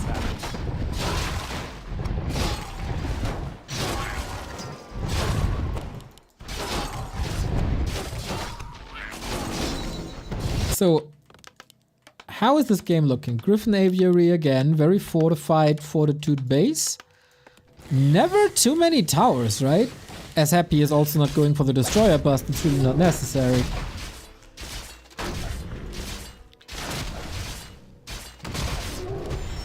Big mana potion, very helpful. Yeah. Triple workshop again, the winning strat of Twisted for 40. And so far, oh no no no no no no no! These gyros are so important. Happy so far not making any adjustments. Fortitude spends a lot of time in no upkeep, banking 1300. And drawing town portals.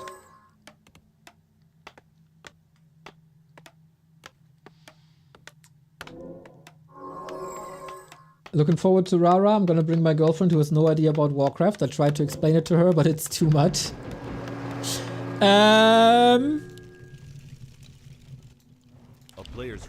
Hopefully she'll enjoy it nonetheless. I mean, there's a bar.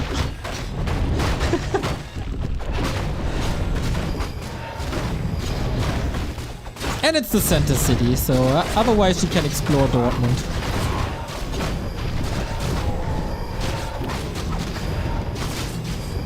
Happy found the Vamp Aura in a mass air fight with melee Garg units. A player's forces are Raguras, thank you for the sub. Ooh, that was a good attack. Nice snipe by 40. As we're working on more levels, higher levels, more consumables. Big invul potion, lovely. So big production on both sides. But Happy wants to brawl now. Carrion Swarm hitting just a little bit. Unwilling to use the consumables. There we go. Third defense upgrade a little bit later than before, I think. But right after the Destroyer upgrade, so still very fast.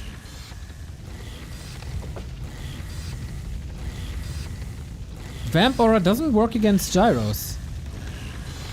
A player's forces They are mechanical. That is something I never thought about. You're right. You can't leech life from something that doesn't live. Yes. Yes, correct.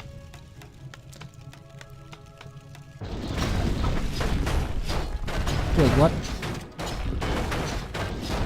You creep this red spot with basically 2 units?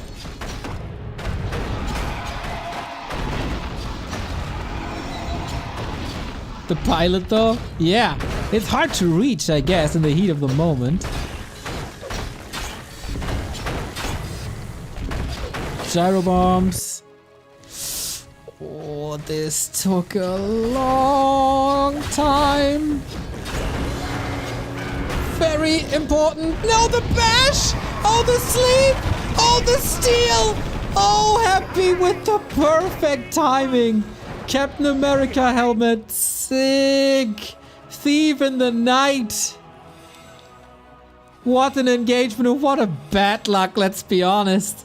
Fortitude. 12 euro super chat. My man Daniel 261E. Thanks for doing Warcraft 3. Amazing. Amazing. Thank you for embracing the YouTube streaming. Holy moly. That steal though.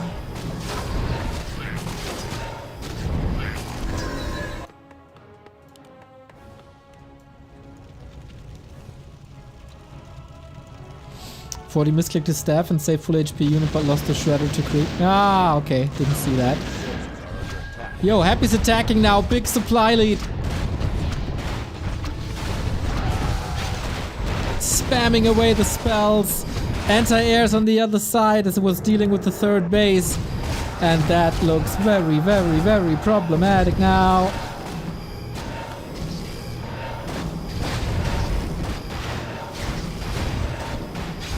Then hit 40 hold. And then catch up 27 food.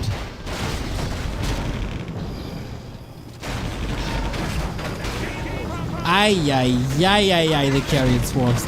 Guys, I got a feeling that this is unwinnable, but we'll see. He's trying his best. Destroyer, safe. The focus fire is pretty good. And he's fully committing. On the ground, still ravaging against the economy. Happy portaling away, damage done. More gyros falling. Third base, halfway up. And that's game. 3-1 for Happy, who's winning the show match. But of course, we're gonna play the last map, as so often in the show matches. Oh, that red spot snipe was sick. The early pressure also really good. Yeah, that was a game to Happy's liking, wasn't it?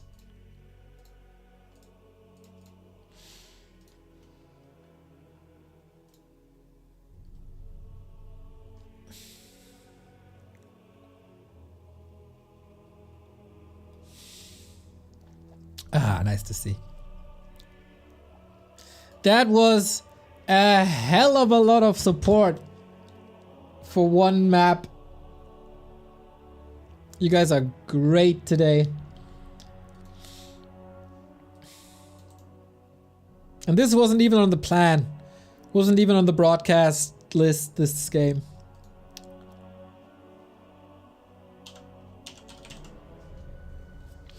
Not too sure what the last map is.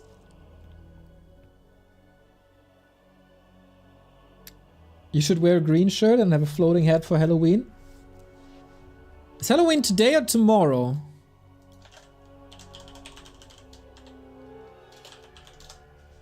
Tomorrow, right? Okay, let's see what we can do.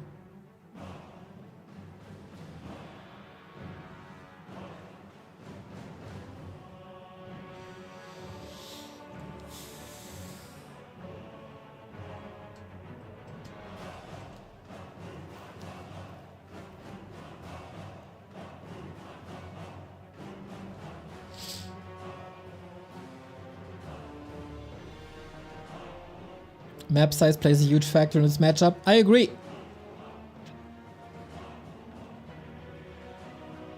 But Crumbs with the gifted sub to Remodimo. Never heard that name before. But hey, if you gift the sub, he probably deserves it.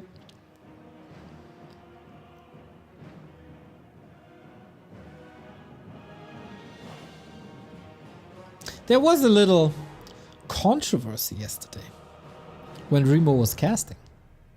I don't know if you're aware, but Remo felt a little under the weather. He got a little throat ache, so he wore a scarf. And for me, that's the most normal thing in the world. Your throat hurts, wear a scarf. Keeps your neck warm. And the Americans in the scene couldn't believe it. Wow, these Germans, they always do it. Why are they wearing scarves? I want to cool my throat, not warm them. And apparently that's an almost German exclusive thing. Northern Europe, but especially German. My mom told me to do that. And so I listened. But apparently in other cultures, that's not a thing. So I wonder, when your throat hurts, are you wearing a scarf or not? Americans have different cure for a hangover. Didn't look like a hangover, to be honest. I think at the moment Remo is pretty tame. Never heard that. Italians do it. Eastern Europe would do it. Sometimes do it in Serbia. It's done all over Europe. Man, there's a cultural divide between the Americas and Europe when it comes to throat ache.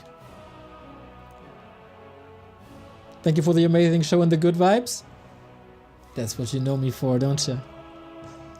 I'm a Swede and I've never heard of this. This is getting wild. Scarf will just increase blood flow and inflammation. Here's where you're wrong.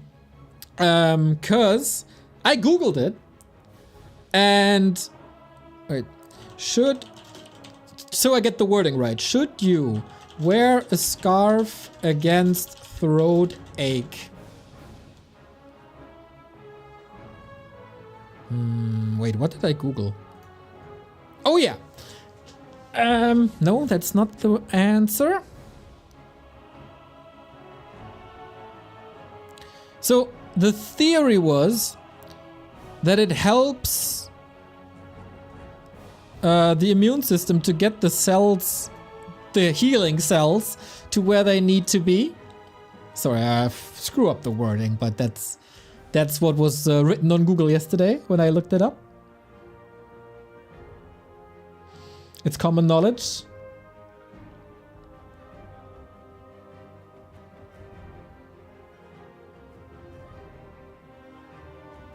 Yes, we do it in Lithuania. Yeah, there's a cultural divide.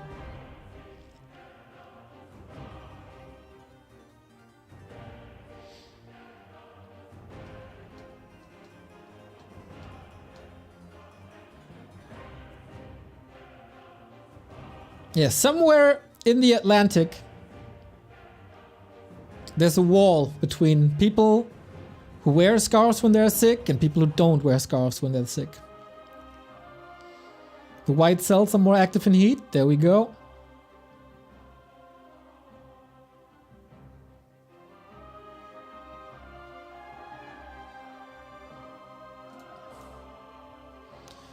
Neo, will any of the Rara games be broadcast on Twitch? No, we make an event just for 200 people at the venue and exclude everyone else to not get the ad money and not get the sub support.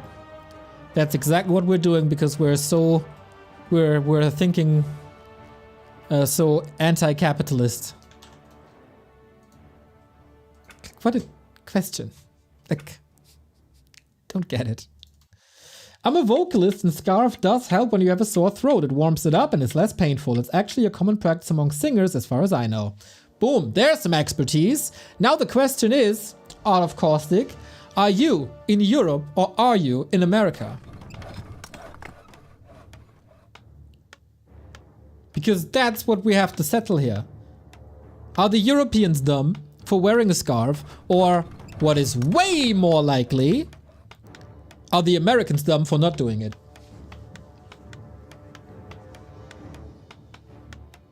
In Europe, there you go.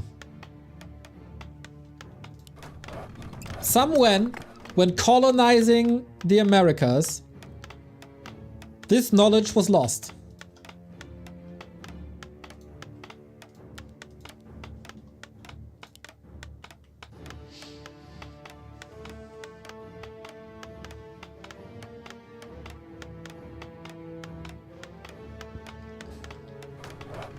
I'm in the USA and I wear a scarf on my neck when I have a sore throat. Well, did you move there from Europe then?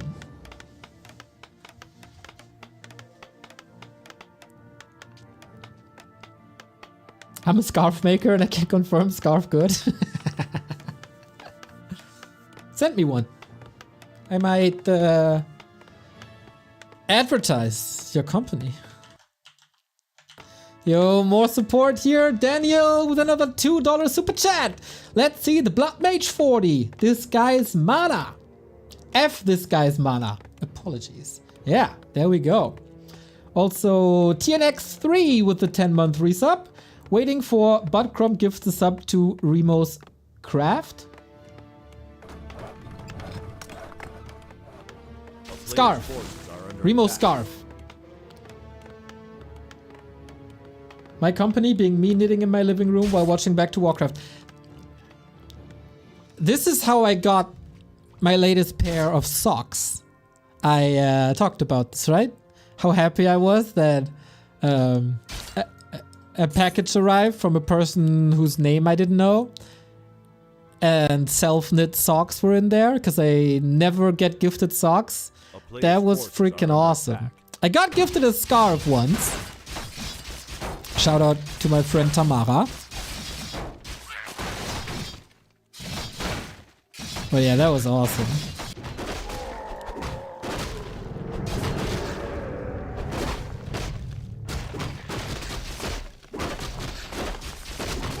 So yeah, I would appreciate it. Another scarf. So, we're on Hammerfall, by the way.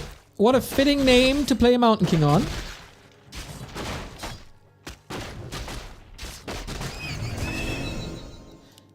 After the broadcast, by the way, if depending on how long the game goes, I might have to respond to a Battle.net forum thread because we were called out. And usually I wouldn't respond to it, but it's so dumb that I feel like it could be fun. So yeah, maybe we'll do it. We'll see.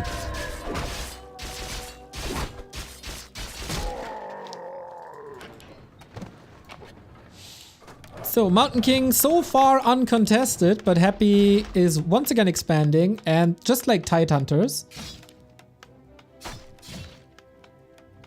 Oh no, he has second thoughts. Man, second thoughts is very hard to say. Because first you got the S, and then you get the TH. And for a non-English speaker, some tongue acrobatics are necessary there. And we're all fans of tongue acrobatics, aren't we?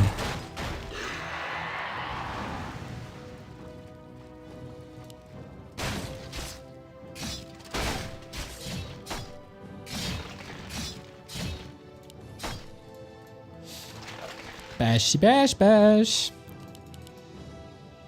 A player's forces are under attack.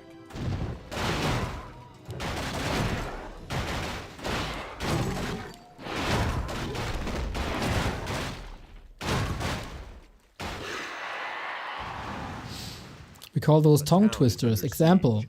She sells seashells by the seashore. The shells she sells are surely seashells. So if she sells shells on the seashore, I'm sure she sells seashore shells.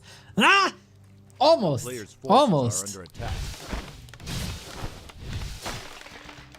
I had to read and comprehend it at the same time. It was a little tricky. We got an expansion up, by the way. We got an expansion coming up on the other side. Lich Knot level 3. So close. I know, right? So close to the finish line. Lost the rhythm there.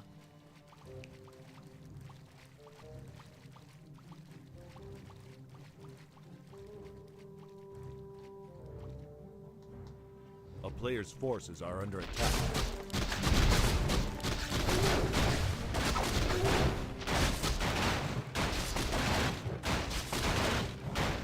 So this is a free expo more or less, right? Little exchange in front of the base, but that's about it. Level 3 unlocked. Tech started. Neo is honestly the world's biggest scarf fanboy. The way that he cheers for scarves before the scars are even knitted, even when scars do something completely trivial like scarfing. Like scarfing. Neo goes crazy. Scarves, what a great article of clothing. That is correct. Love me some scarves.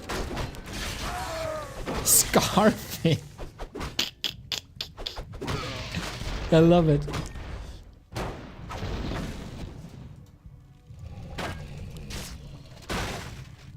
What a simple yet effective piece of humor. Mountain King finds a big mana potion once again. It feels like we've seen a lot of blue drinks here tonight.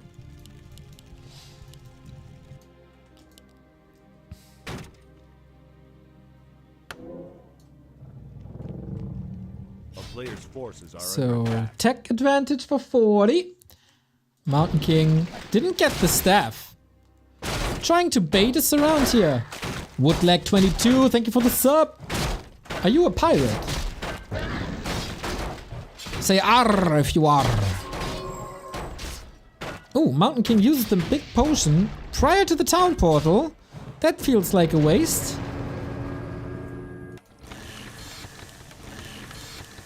And the shop isn't up. Well, that's Player's forces are under not attack. perfect, I guess. But fine.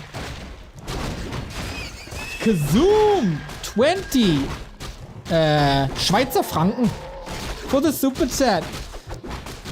You have a Warcraft candlelight dinner for free.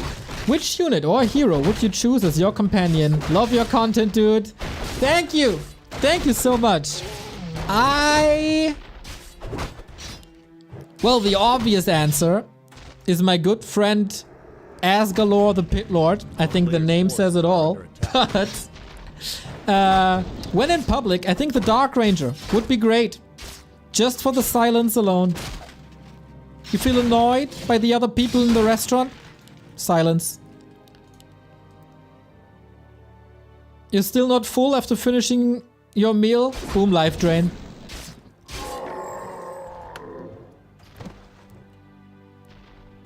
You get the bill at the end, boom, possession. You don't have to pay no more. Thank you, Kazoom, dude. That's a lot. Thank you, thank you.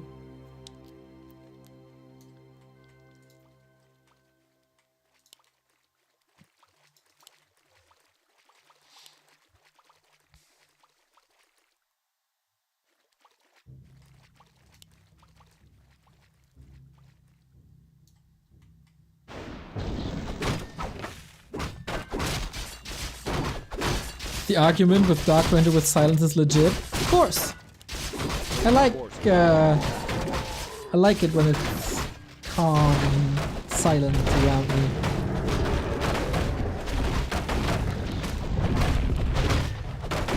But you know, if it's not a candlelight dinner, but rather a night out, it'd be the Alchemist, 100%. For a party, can you get better than Alchemist? First of all, like Chemical Rage should be self-explanatory. If you feel bad, he got the heal spray. Someone annoys you, acid bomb. You're running out of money for drinks and other stuff, transmute.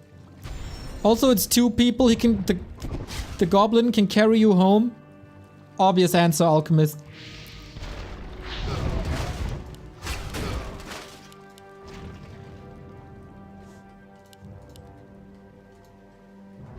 So we got a little lost here. Goes to Reno. Thank you very much for the 38-month resub. Care for a cocktail? Exactly. Exactly.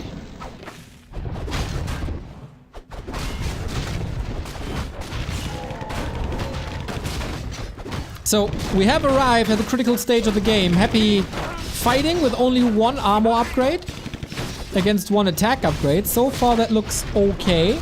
Ooh, not if you fight that golem though. 2 guards down, 3 guards down. Oopsie. Lich also in a world of hurt. No more coil. Invo potion dodges the Stormbolt at the perfect time. My god. Happy, Neo's such a happy fanboy. Simplest things, yeah. Great exchange here in favor of 40, who's yet to reach tier 3 and has yet to get flak cannons. Oh, I kind of missed talking about the important stuff, that Happy has a 3rd base up. So I revert everything I said. Is not really that great for Fortitude, and he's switching into tanks now. That's why he's banking so much gold before going into tier 3.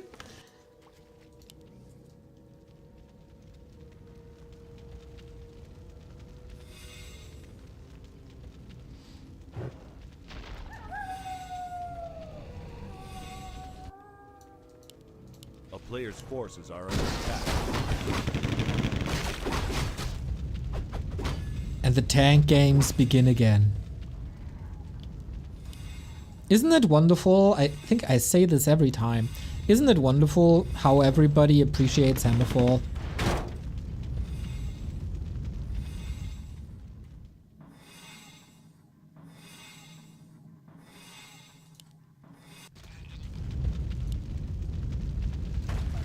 A player's forces are under attack.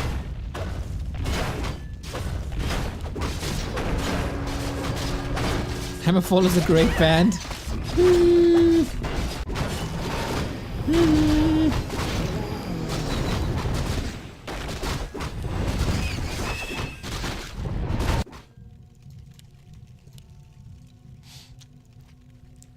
If you enjoy them, good for you.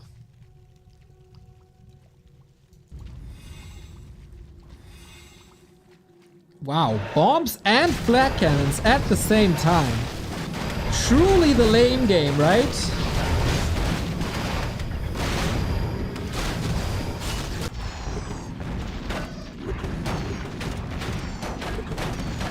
Three tanks arrived. This time we got a spirit tower. But will it have a big impact? If one Ziggurat falls, Happy supply block. He's also getting attacked at the same time at the 3rd expansion, while Fortitude is building an expansion himself, and Happy is now supply blocked.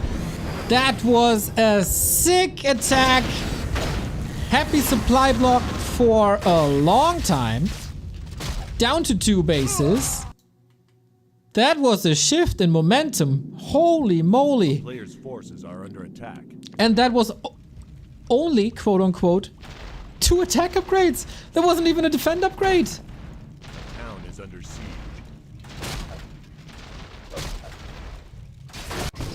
So yeah, tower's down. Happy smells this 3rd base from a mile ago. But he's got it. Oh wow, that's some potential for another kick base here. Happy portals to his expo, but his main is under fire. 40 with the sickest multitasking. There's a town portal. Is there enough damage?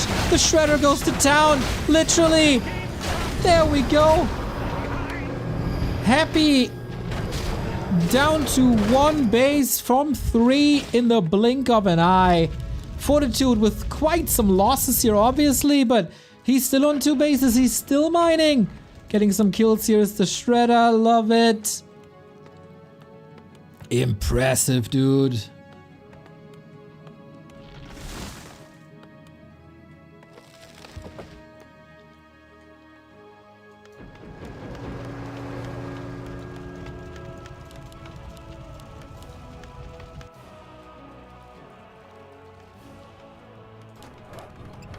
Players' forces are under attack.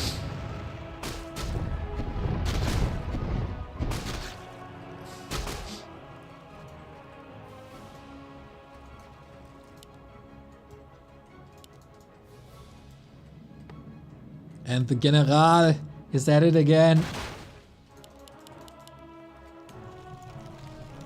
What's general in Mandarin? Maybe we have to translate it. A player's forces are under attack.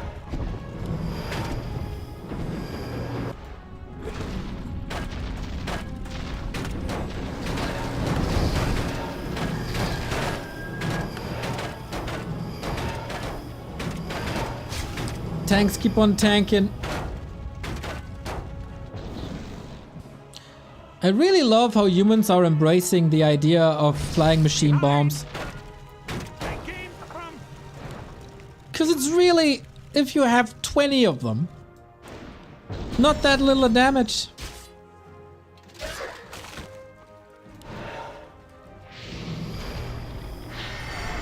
Oh, dodges the coil. Nicely done. A player's forces are under attack. Dude, Fortitude with a solid supply lead. Constant pressure, forces repair, draining resources. And Happy couldn't go for the attack in a long time. New tank positioning. Onto the Haunted once again. Instant repair there. Heroes taking care of the Acolytes and the Haunted Gold Mine there. 2 prone attack, one after the next. There's a lot of Carrion Swarm left. So I doubt this is enough, but it is enough here. And it wipes out the entire expo. Feeds some XP. But Happy can't build an army. That's the answer to Happy's mass arcs. Just triple workshop was the best adjustment Fortitude did this series.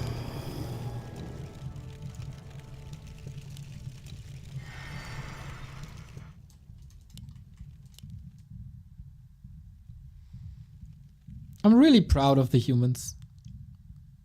A player's That they forces are shifted under attack. their strategies so much in the past couple of weeks.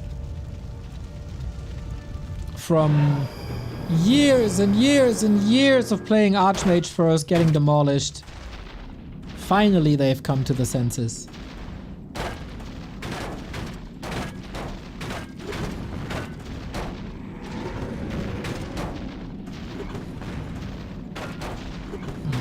Ghoul block. Nope. 2 base, 1 base. Still for 4 minutes.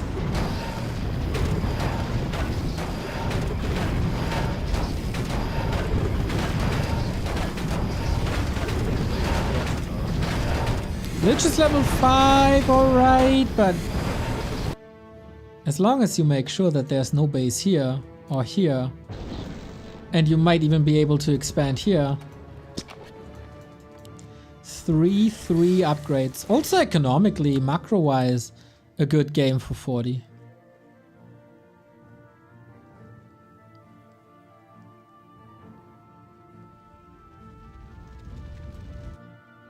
A player's forces are under attack. Sneaky, sneaky. Zeppelin drops.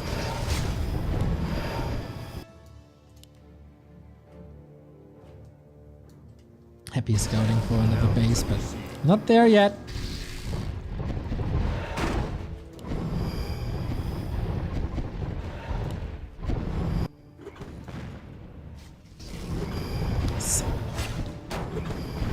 Super annoying playstyle, but for us as casters and viewers, Forces are under attack. I love it, dude.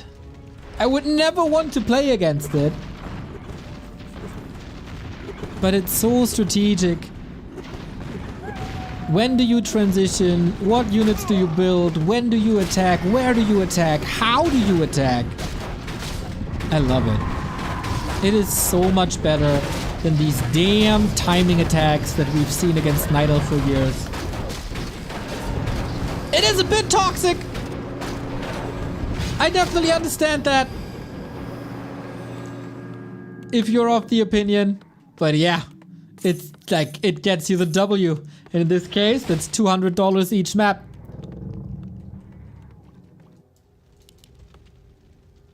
And Happy is no gold no more. I had to sell items. A player's forces are under attack.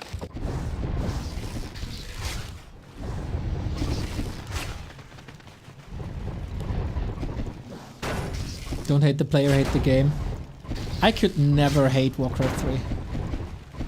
Even if I had to cast 2 weeks, 15 hours each, I could never hate this game. It's too beautiful of a game.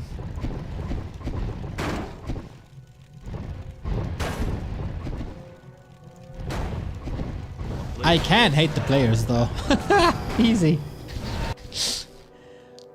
5 tanks there. 6, 7, 8. Yup. That's pretty wild. Das Micro! Thank you for the Prime sub!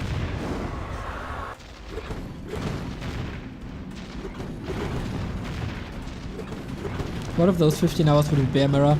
I'm not the Back to Warcraft caster hating Bear Mirror. That's Remo the Demo Man.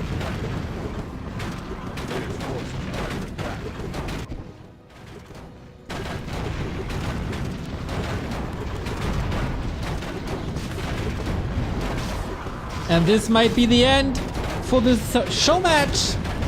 Happy won the series, but the general does general things.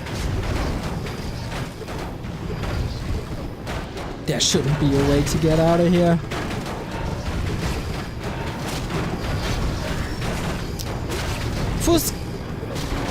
Fushel Inc., thank you for the Prime. Yeah, this is about building elimination now. Did Happy learn to save some acolytes, I wonder? Because otherwise, those are the last 2 buildings.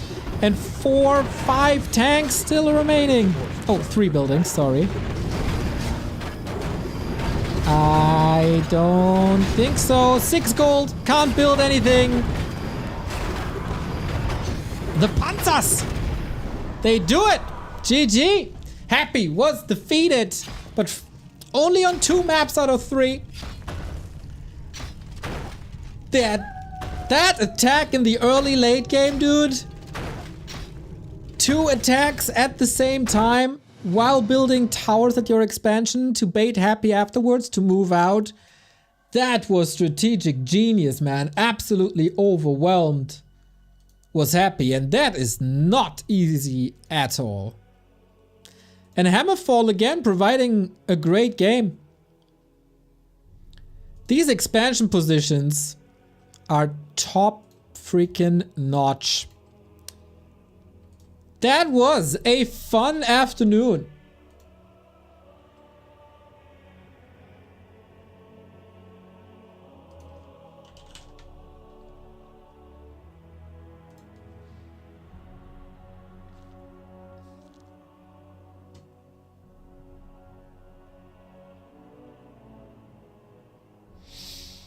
That was the best Tankcraft 3 experience I ever had. There's likely gonna be more of that in the near future. Ah, guys, that was fun. That was a sick stream. So I didn't hear back from Don Dolare. Is Don Dolare still around? Yeah, we're not done with the stream yet. I want to know if we should dive into the stats first, or the threat on Battle.net.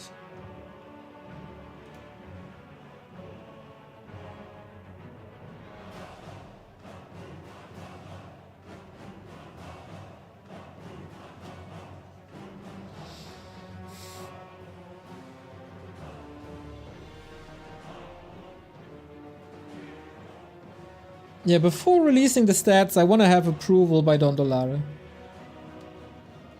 Cause it's his work. I don't want to step on anyone's toes.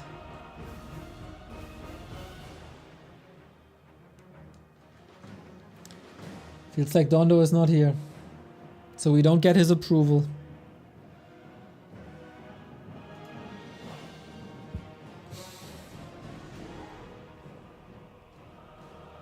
Let me refill my coffee real quick. And then we dive into the BattleNet thread.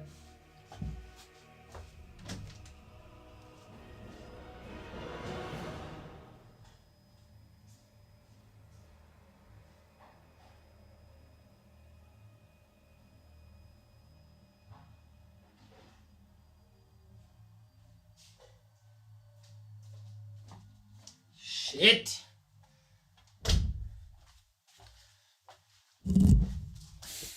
Coffee empty. That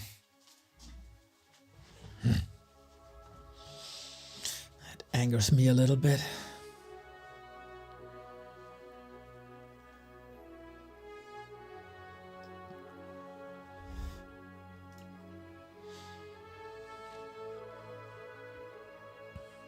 Classic Neo? What is? Some Istresia tea? Not a fan, my dude. Not a fan. I am drinking a lot of ginger tea.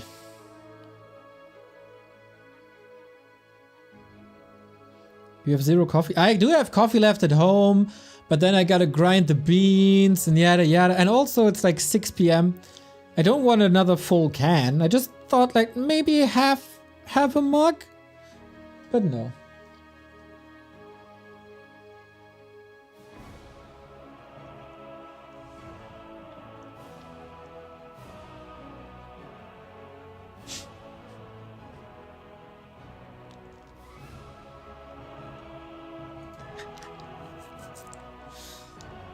Just chew some beans. That's the way. Yeah, first we chew some bees and then we chew some beans. Like it.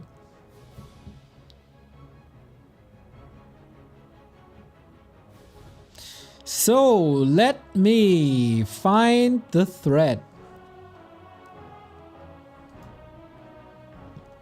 I love this thread. Because it couldn't be more wrong. Reacting to BattleNet call out.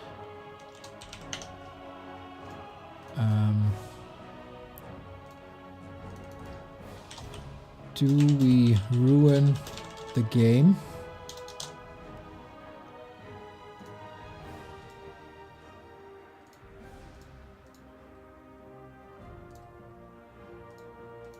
There we go.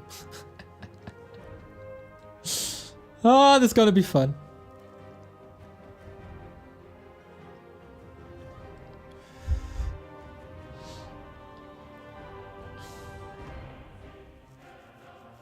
Yeah, I'm just finishing my smoke and then we can go.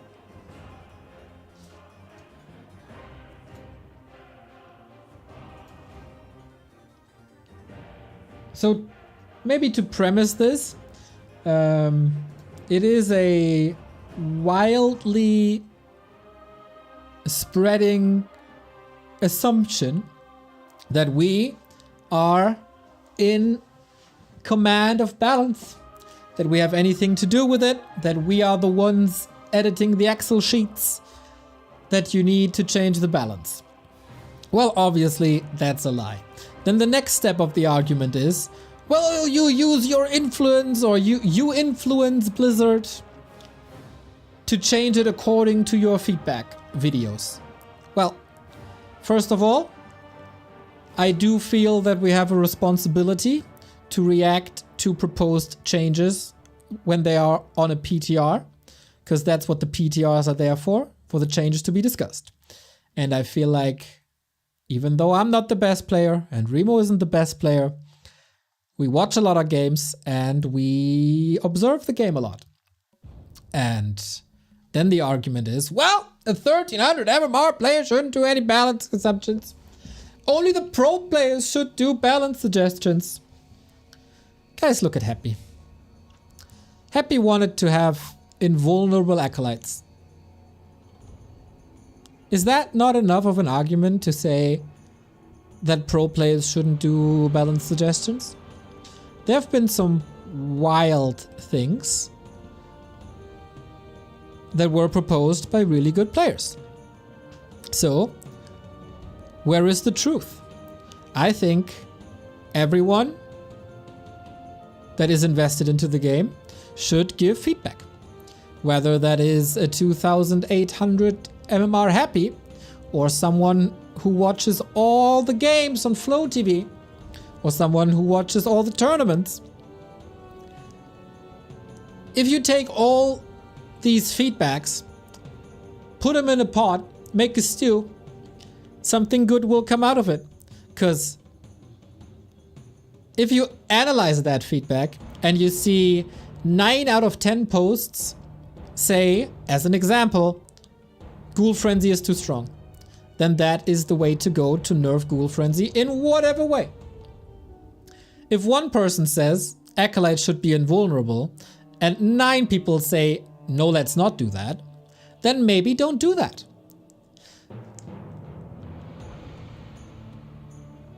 And I think we do our job as the main casters for the Western scene to give feedback and also maybe throw some ideas into the discussion that we think would be good. So a lot of people in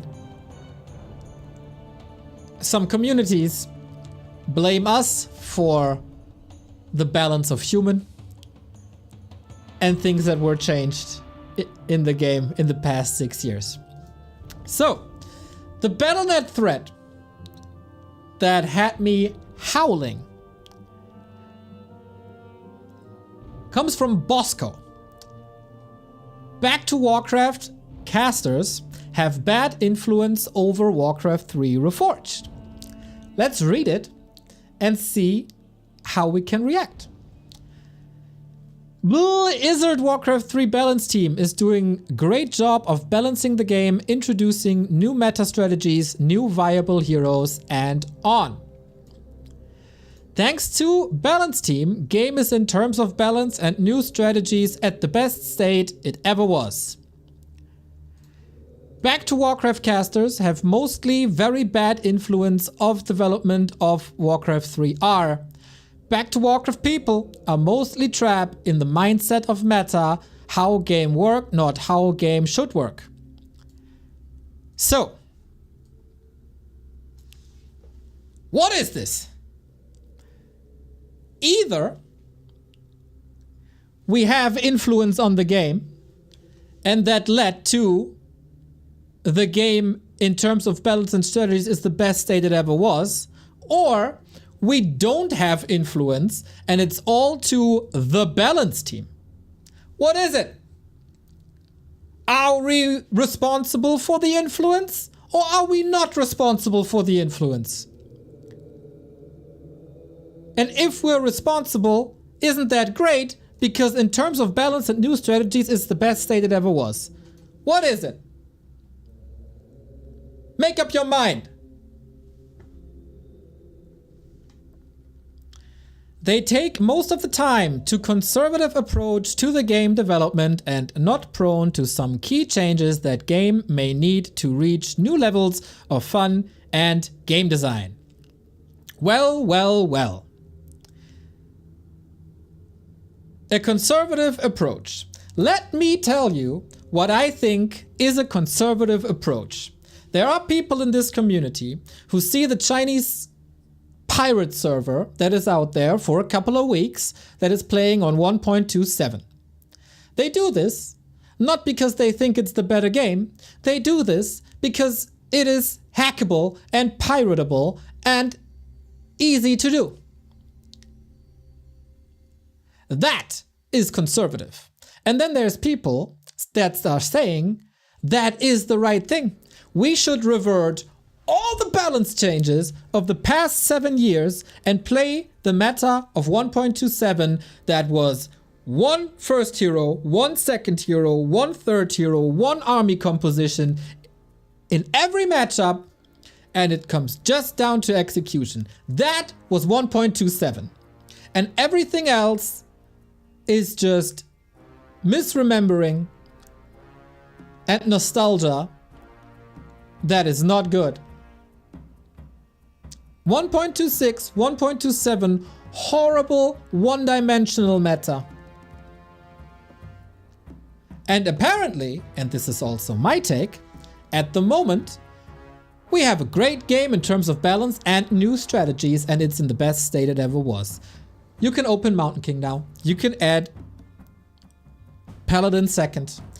Other games, other matchups, other maps. You can go Dreadlord first. You can open up with the Lich. You can open up with the DK. You can go Gargs versus Human. It is possible. In some matchups, you can decide, do you want a Beastmaster second? Do you want a Blood Mage second? Do you want an Archmage second? It's great. So if we have influence on this, then maybe it's also our influence that created this state of the game. Because when Blizzard started to patch again, remember? 2018, the big patch that changed so much 1 year prior to the Reforged announcement. Our major goals was variety. More variety in the game. Took some years, but here's variety. We had to suffer through a Crypt Lord meta, but now people can play Crypt Lord first. We had to suffer through a Keeper meta, which was Matt Morris' fault and not ours, and it was horrible, but that leads to a Keeper opening, to Demon Hunter openings, etc. Next. Conservative approach. We always say we gotta be careful when we're patching the game, because we never know if that's the last patch ever. If there's a team behind it or not. If it's Daddy getting the cigarettes and is never coming back, or coming back after years and then we're stuck with a broken mechanic, a broken item, a broken hero for years. That's the only reason why we want to be conservative. This guy is writing this as if Remo and I are the same person. It is the Back to Warcraft team. Remo the Demo Man did his patch note review and his ideas for balance, and the man wanted to introduce the ultimate damage type to the Tinker Rockets. Is that conservative to you? Remo Demo is a man who previously thought that it's a great idea to have the mechanical critter explode for area of effect damage. Is that a conservative approach to the game? Remo Demo Man, alongside Carson and Hitman, was the one to push for the orc food change, so it doesn't give 10 supply anymore but 11. Is that a conservative approach? I wonder. Also, they don't understand game design. Example, Druid of the Talon is spellcaster unit and by definition should be support unit, but they are pushing for mass talent strategies as good design. This is leading, or pointing, towards the talent changes that now on the PTR costs 10 mana less. This guy wants to have variety? Here we go. What strategy will you see when you have to pay more for talents in Night of Mirror? Is it gonna be mass range with the mix of talents and archers? Or is it gonna be mass bears? This guy wants variety, yeah. Will you see talents again as crow forms in Undead versus Night Elf when these get more expensive and they fall like flies because they're glass cannons? I wonder. And at the moment, do you see any mass talents in the meta against Orc? Or do you see Dryad Bears or mass tier 1? Would making them more expensive lead to more talent plays or not? I wonder. Booth of Back to Warcraft casters are undead main players and look at the game from undead race perspective and giving their feedback through the eyes of undead players. Do you guys remember the PTR to patch 1.36? Some people are still talking about it because that patch, that PTR, had a change in the patch notes in the first iteration of giving ghouls more HP. And yours truly, an undead player, a Back to Warcraft caster who looks at the game from an undead perspective, yelled at this very camera right there saying you cannot do this. Ghouls are defining the meta in every single matchup, and if you buff them, they're gonna destroy it. And that was before they took over the meta versus Orc. So here is yours truly, back to Warcraft caster, speaking against a ghoul buff. Here is also your back to Warcraft casters, the Undeads, who said, nerf the Lich, it is necessary. Nerf the Nerup Tower, it is necessary. We were definitely fine with the statue nerfs.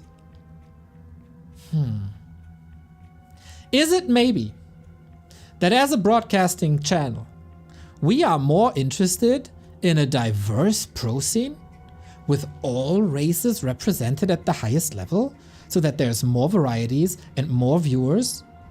Or are we, with a combined 25 games in Season 16 of War 3 Champions, really interested in having one race buffed to oblivion because we tend to play it in the 25 games we do each season?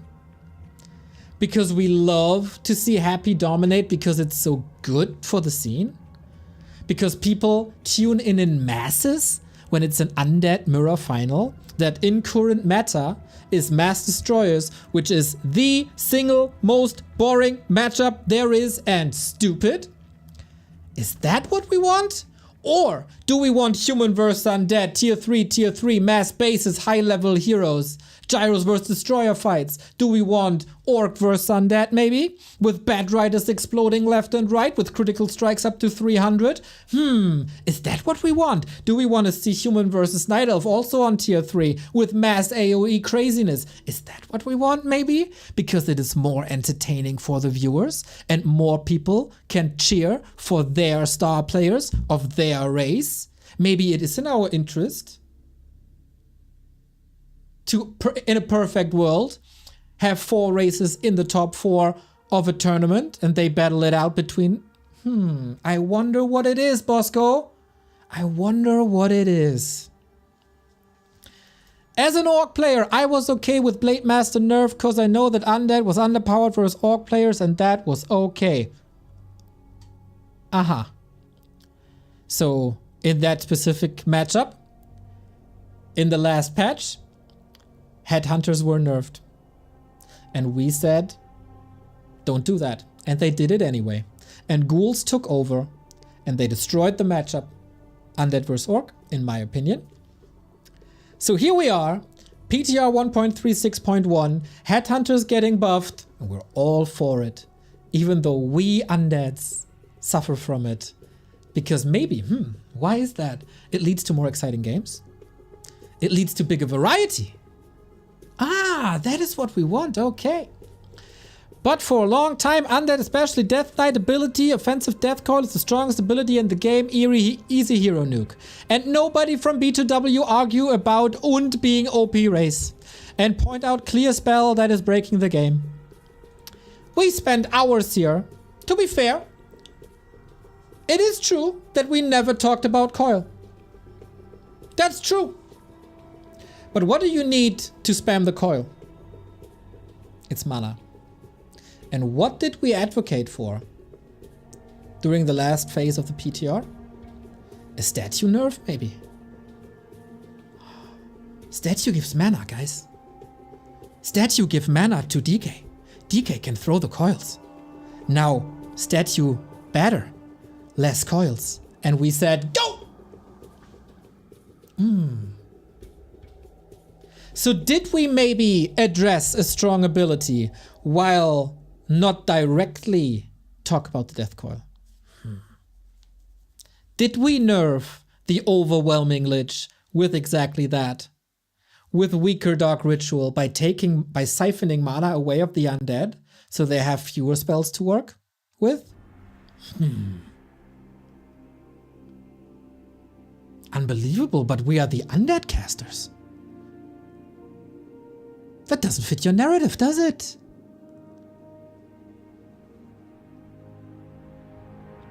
Here we are. So don't listen to them. Keep a good work on balancing the game. Try new things and remove some items and maybe some good economy changes to the game. Hero reworks and keep a good work, Blizzard. Thank you for reading. Whenever PTR patches come out, there's stupid stuff in there. Remember when tanks could attack ground units? Was that great? The idea was kind of cool. Give them a new role. We sat here, we analyzed. It fills the same role as other units that already have this, and it makes tanks incredibly weak. If it would be for Blizzard, the current tank meta that we enjoyed half an hour ago for 2 hours straight couldn't exist because they took the fortified armor away from tanks. Do you want to play heavy armor tanks against destroyers? Yeah, like Blizzard intended to. The Blizzard balance team thought it would be a good idea. Yeah? Or did we keep the uniqueness of tanks and not make them a different form of knights? Maybe it was a good idea of the Back to Warcraft undead casters to keep the yell at Blizzard to keep the tanks as they are. Maybe it was a good idea to not buff the ghouls. Maybe it was a good idea to yell at them to take the rusty mining pick away, to potentially give a 90% stun chance on a ranged hero with incredible attack speed that could break the game. Maybe it's that, Bosco. Or maybe we're just conservative fucks. Maybe. I don't know. So, this guy goes on. There's more. You thought that's it? There's more. This is a common problem. Okay, this Captain Jack is not my favorite person on Battle.net as well. It's like heaven and hell between good comments and bad comments. This is a common problem at the highest level of play. They want only their strategies to work and only consider the game balanced if X strategy raise consistently beats Y strategy. We always wanted the biggest variety of strats. Many studios have found they can provide a reasonable level of balance regardless of skill level. For instance, Riot produces patch notes for League of Legends that indicate when a balance issue affects a certain level of... Okay, that's not really interesting. Yes, if for few pro players and B2W casters, we would still be 1.26. I think I don't have to address this anymore. I just spent 10 minutes talking about how bad 1.26 and 1.27 is and that it's horrible. And 1.36 is a lot better. And apparently, we both ruined the game and influenced it to the current state. This is so wrong. If we go back to 1.26, I'd probably quit. They are stuck in their meta mindset box how game works right now, not including how new changes affect the game, and creating new metas for them is bad thing. No. That's just wrong. The more variety, the better. Some meta is annoying. I don't want one unit per army. That is bad. I don't want mass Night Elf tier 1 the entire time. I don't know where this is coming from. I want a balanced game where multiple strategies are possible. And that is currently the case in many matchups. It's not perfect, but we're getting there. For example, Blood Mage was never used. MK Clap was not a good spell. Shaman Headhunters were never used. HH only for undead and so on. Oh, look at this. So Blood Mage, I don't know. What did they change for the Blood Mage? Was there many changes to the Blood Mage in the recent patches? No, right? So, Flame Strike casting delay reduced. Yeah, that was great, because it took forever. Blood Mage Siphon mana drain rate reduced. So, it got nerfed. So this guy thinks that the nerf was good to see more Blood Mage play? I don't understand this. So what the Blizzard team did to the Blood Mage was good? With a nerf? I don't understand this. MK Clap was not a good spell. Oh! Maybe 6 years ago we mentioned that you should maybe even out the power levels of Stormbolt and Clap. And then it led to an unreal Clap that was way overbuffed by Matt Morris because he didn't understand how Clap works. And then we told them, yo, brother Matt, this is a little extreme, dial down the numbers a little bit. And they dialed down the numbers, and Clap is in a great state. It's a great spell. Shamans, headhunters were never used. Aha! Aha! They were never used. If you look back at old patch videos of yours truly, Remo Demo, he was one of the first ones to say, increase their mana regen.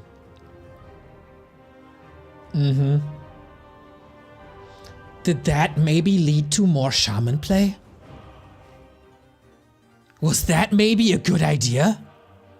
That was the undead caster back to Warcraft Remo Demo. Headhunters were never used. Only versus undead. It was the back to Warcraft undead caster Remo Demo who said, give them range. And they shall have range. And look at this. They were played in combination with a buffed Farseer. Because we wanted to bring strength back to the Farseer. Aha! Was it maybe back to Warcraft suggestions that were saying, hey, Blade Master is a fun hero, but only Blade Master is back. Remember, back in the day, in 1.14, when we were playing Farseer, then that was fun. And wouldn't it be great to have a mix of both heroes at the first hero? Aha! And we suggested buffs to the Farseer, that the wolves can't be dispelled immediately with a wisp anymore. And that in combination with the headhunters led to a long time where Farseer headhunters were dominant. And that wasn't good, and it should have been dialed back a lot faster, but it is what it is. It led to more variety. The back to Warcraft, Remo Demo, patch feedback led to this. It's incredible, isn't it?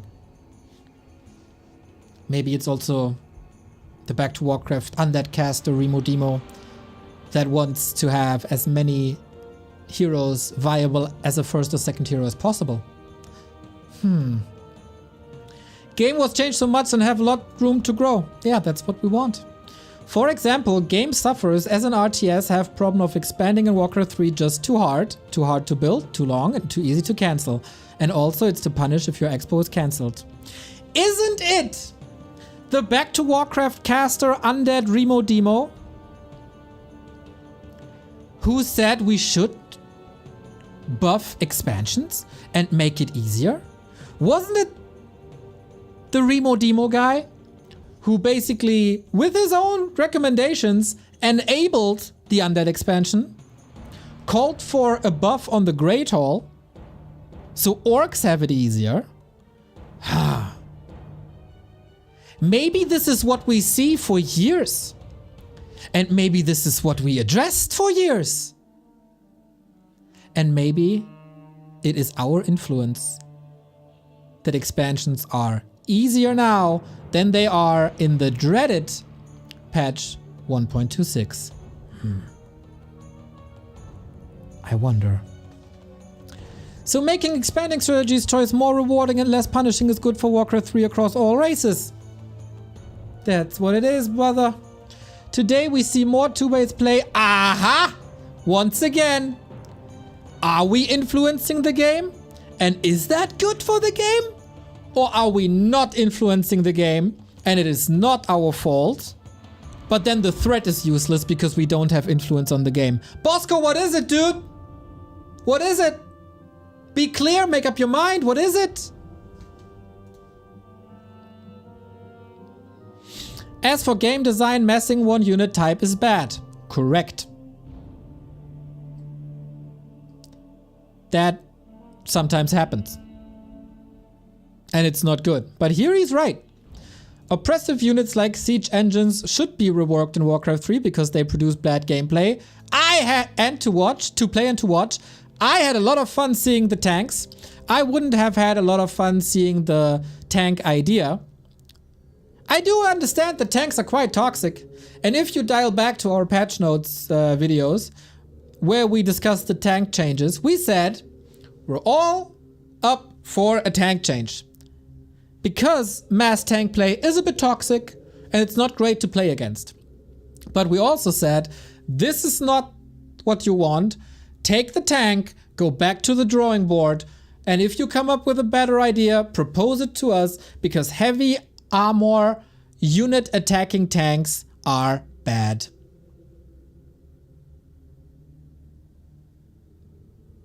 And the idea was bad.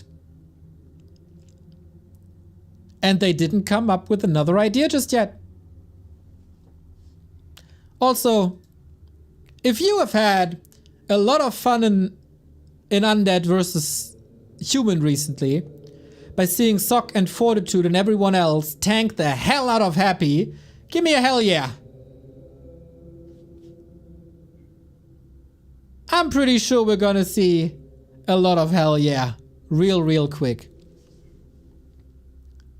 Knubequakes, hell yeah, there we go. Hell yeah. That's what I thought. That's what I thought. This playstyle, by the way, with a Mountain King first, Paladin second. More variety, more choices.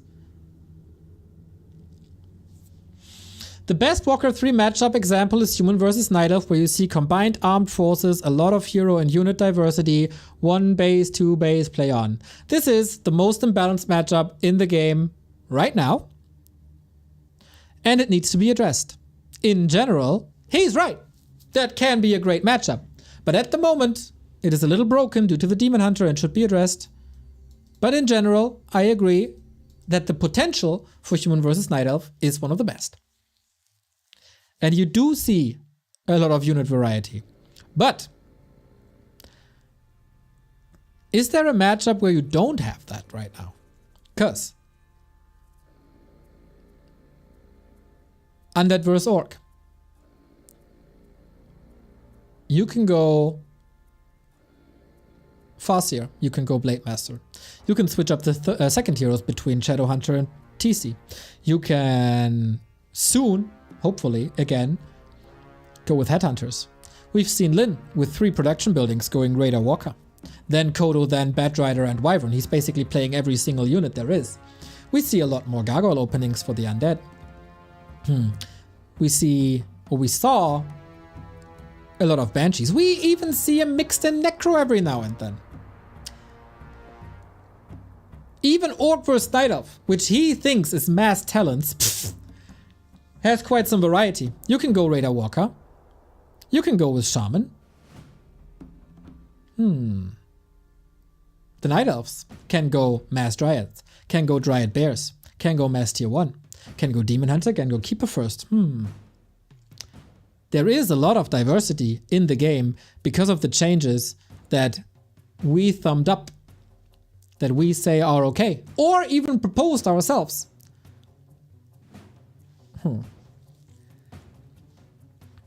There are some core game design changes, like maybe reducing expo build time of all 4 races by 10 or 15% by all races. Then it doesn't change anything. If you change one thing for all races, it doesn't change anything. You idiot.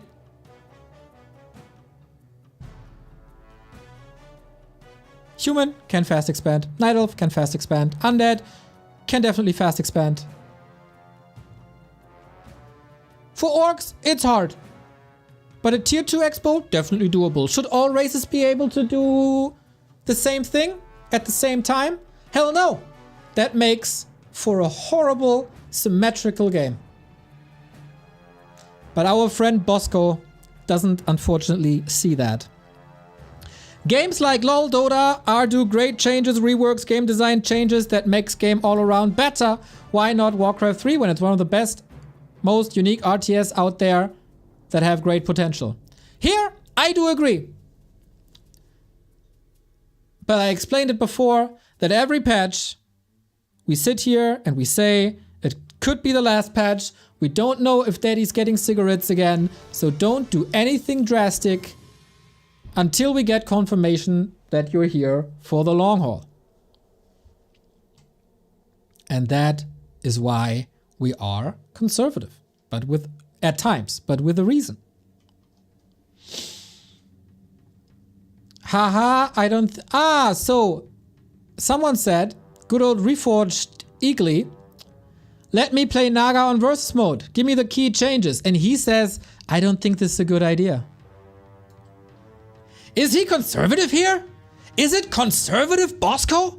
Keeping the game back? Holding the game back? He doesn't want a revolutionary idea. Is it Bosco holding the game back maybe? So he's accusing us of being too conservative. And then he's conservative.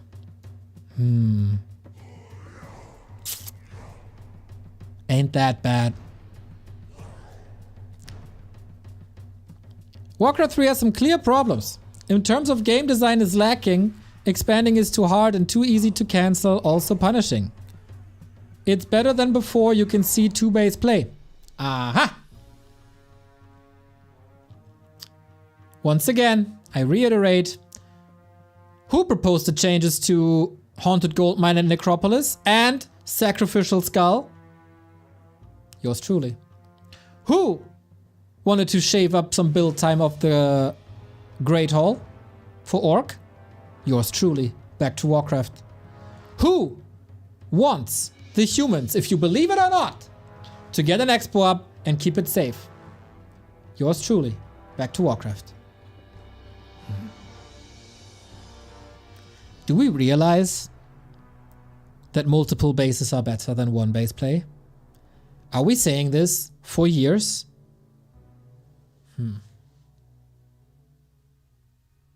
Maybe we do. Macroing is eliminated and strategies are around 50 food army and restricted due to hard punishing upkeep mechanics. Are we? You're back to Warcraft casters that are ruining the game. Sitting here every single broadcast and praise Twisted Meadows as a great map that allows macro play? Or are we saying that Twisted Meadows should be gone of the pool?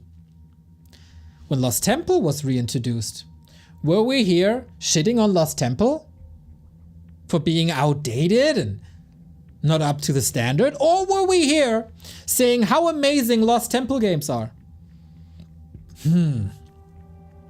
When Shattered Exile was played at the War 3 Champions Finals, a macro map, were we praising every single Shattered Exile game because it was so cool and unique and we had multiple bases?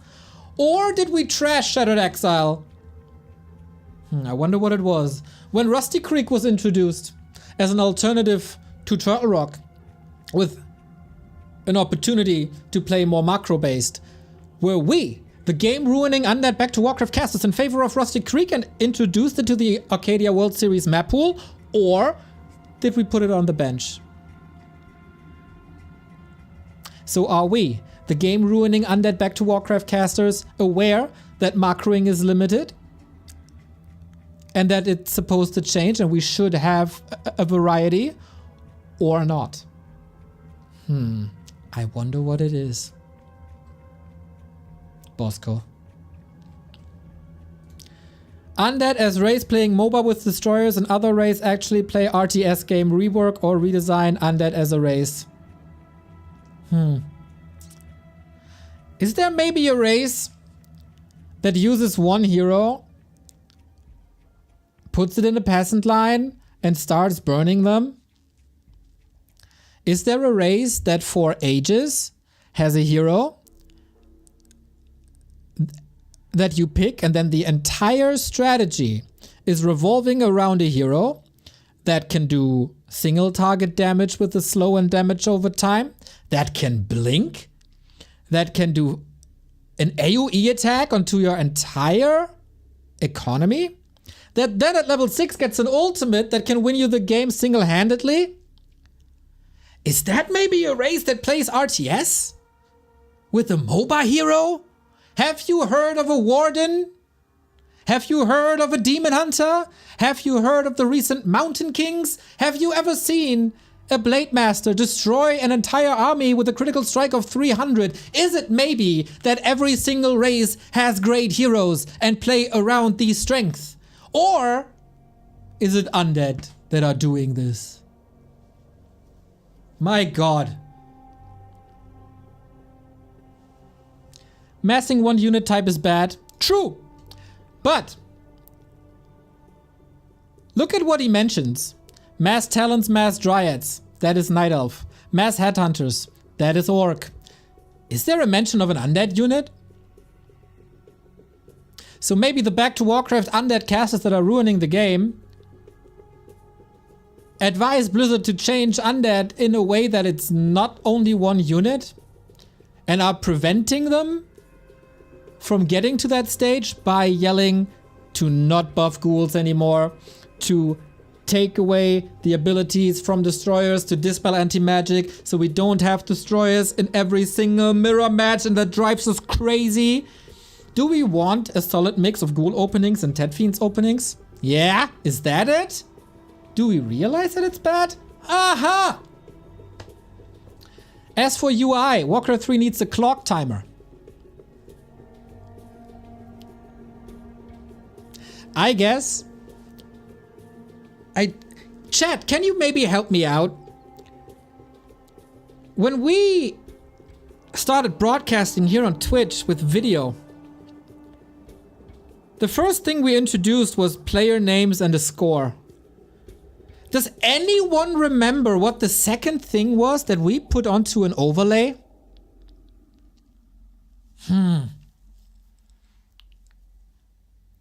Was it maybe a clock with minutes and seconds so we don't have to use the day-night cycle anymore but have actual minutes and seconds? Was it maybe the short-sighted, game-ruining, conservative Back to Warcraft team that did this?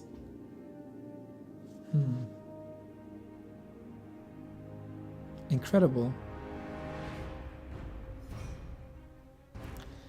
But hey, there's a lot of room where Warcraft 3 could grow, but people like Back to Warcraft are just pushing the game back instead of looking forward. And they are a bad influence on the game. Okay. I wonder if this guy wanted the circlet to be able to be toggleable. You know, you click once, it buffs your strength by 2. You click twice, it buffs your agility by 2. Were we maybe the ones testing it and realizing how broken it is and reporting that? Maybe. I want to put this to rest. I think if you look at our recent patch videos, we were constantly in favor of buffing Lich, Narub Tower, ghouls. Instead of buffing it, statues, we never held back against that. We never rioted against undead nerfs. We constantly want to help human in the early game, because that's the big flaw. We want variety. We want 4 races at the top. We want to be progressive, and we introduce things that are progressive, like the clock, like graphs, like damage meters, like hero overlays, where we spend $10,000s of dollars on, by the way. We always want to see new maps. If not for the map making community and people like Remo pushing for new maps, we'd still be playing Amazonia, Secret Valley, and Ancient Isles. And that would be freaking horrible. We always support new maps. We, for years, hate on Amazonia, so it's finally getting eliminated from Warcraft 3. Is that a bad influence? To cheer for something like Hammerfall? We want as many heroes in the game viable as possible. We want to see as many viable units in the matchup as possible. We want to see multi-base play. We want to see new items. I wouldn't mind to see an Unholy Frenzy item. To see an Inner Fire item. I don't want crowd control mechanics on an item that you can put on a range hero with incredibly fast attack speed that can stun lock you, because stun lock sucks. I don't want a devotion aura with 9 armor points that makes it so no unit is dying anymore. I don't want a hero to create a summon that splits into a summon, that splits into a summon, that splits into a summon, that splits into a summon. So at minute 3 you're fighting 12 summons. Maybe this is why we're conservative. Because we see those things are dangerous and will ruin the game if they are released like that.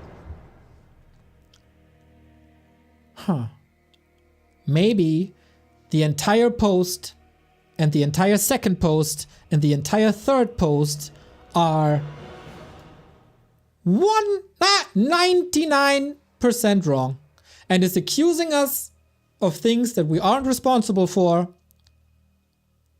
or puts us in a negative light but praising things we influenced. It makes no sense.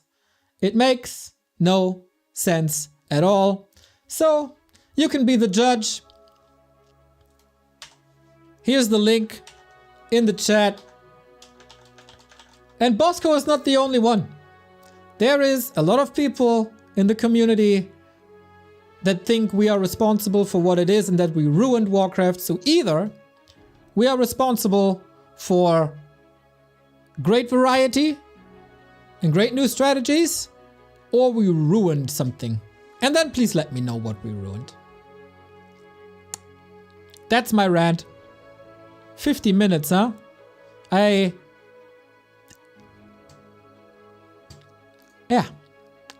Okay. Fucking hell.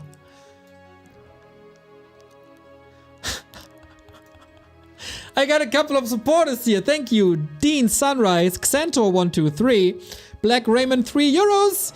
This guy does not work in my workshop for people with disabilities, but he would have potential.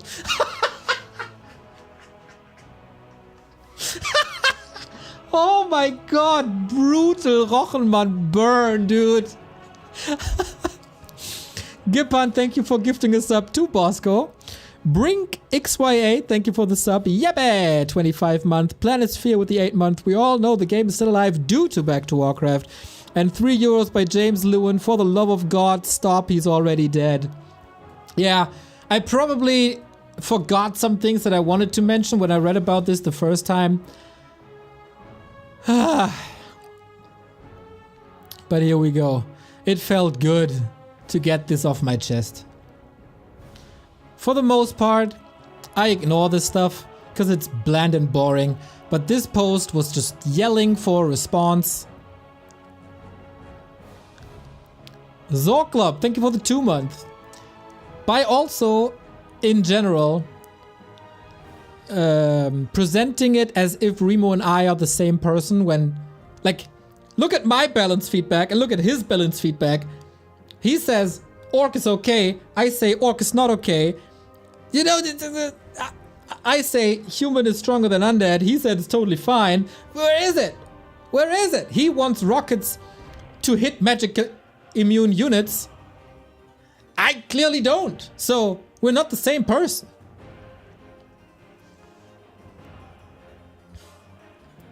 Okay, I'm getting breakfast now. And then in an hour, I'll be back with FFA. We got an 8. Yeah, exactly. So in the end, do you ruin the game? That's for you to decide.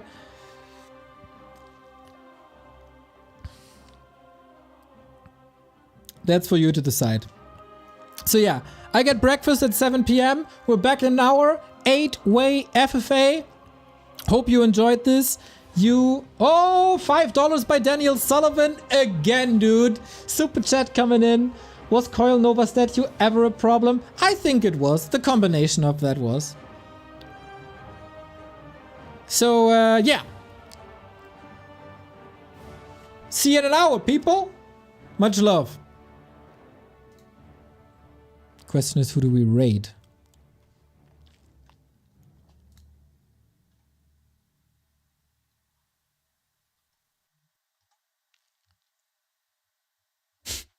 Commutation says suffering orc. Let's see. Was there snot coming out? Oh, it just went offline. Sag. Well, Sparta is online. Oh, sick. Okay, have fun with Sparta. We're back in an hour.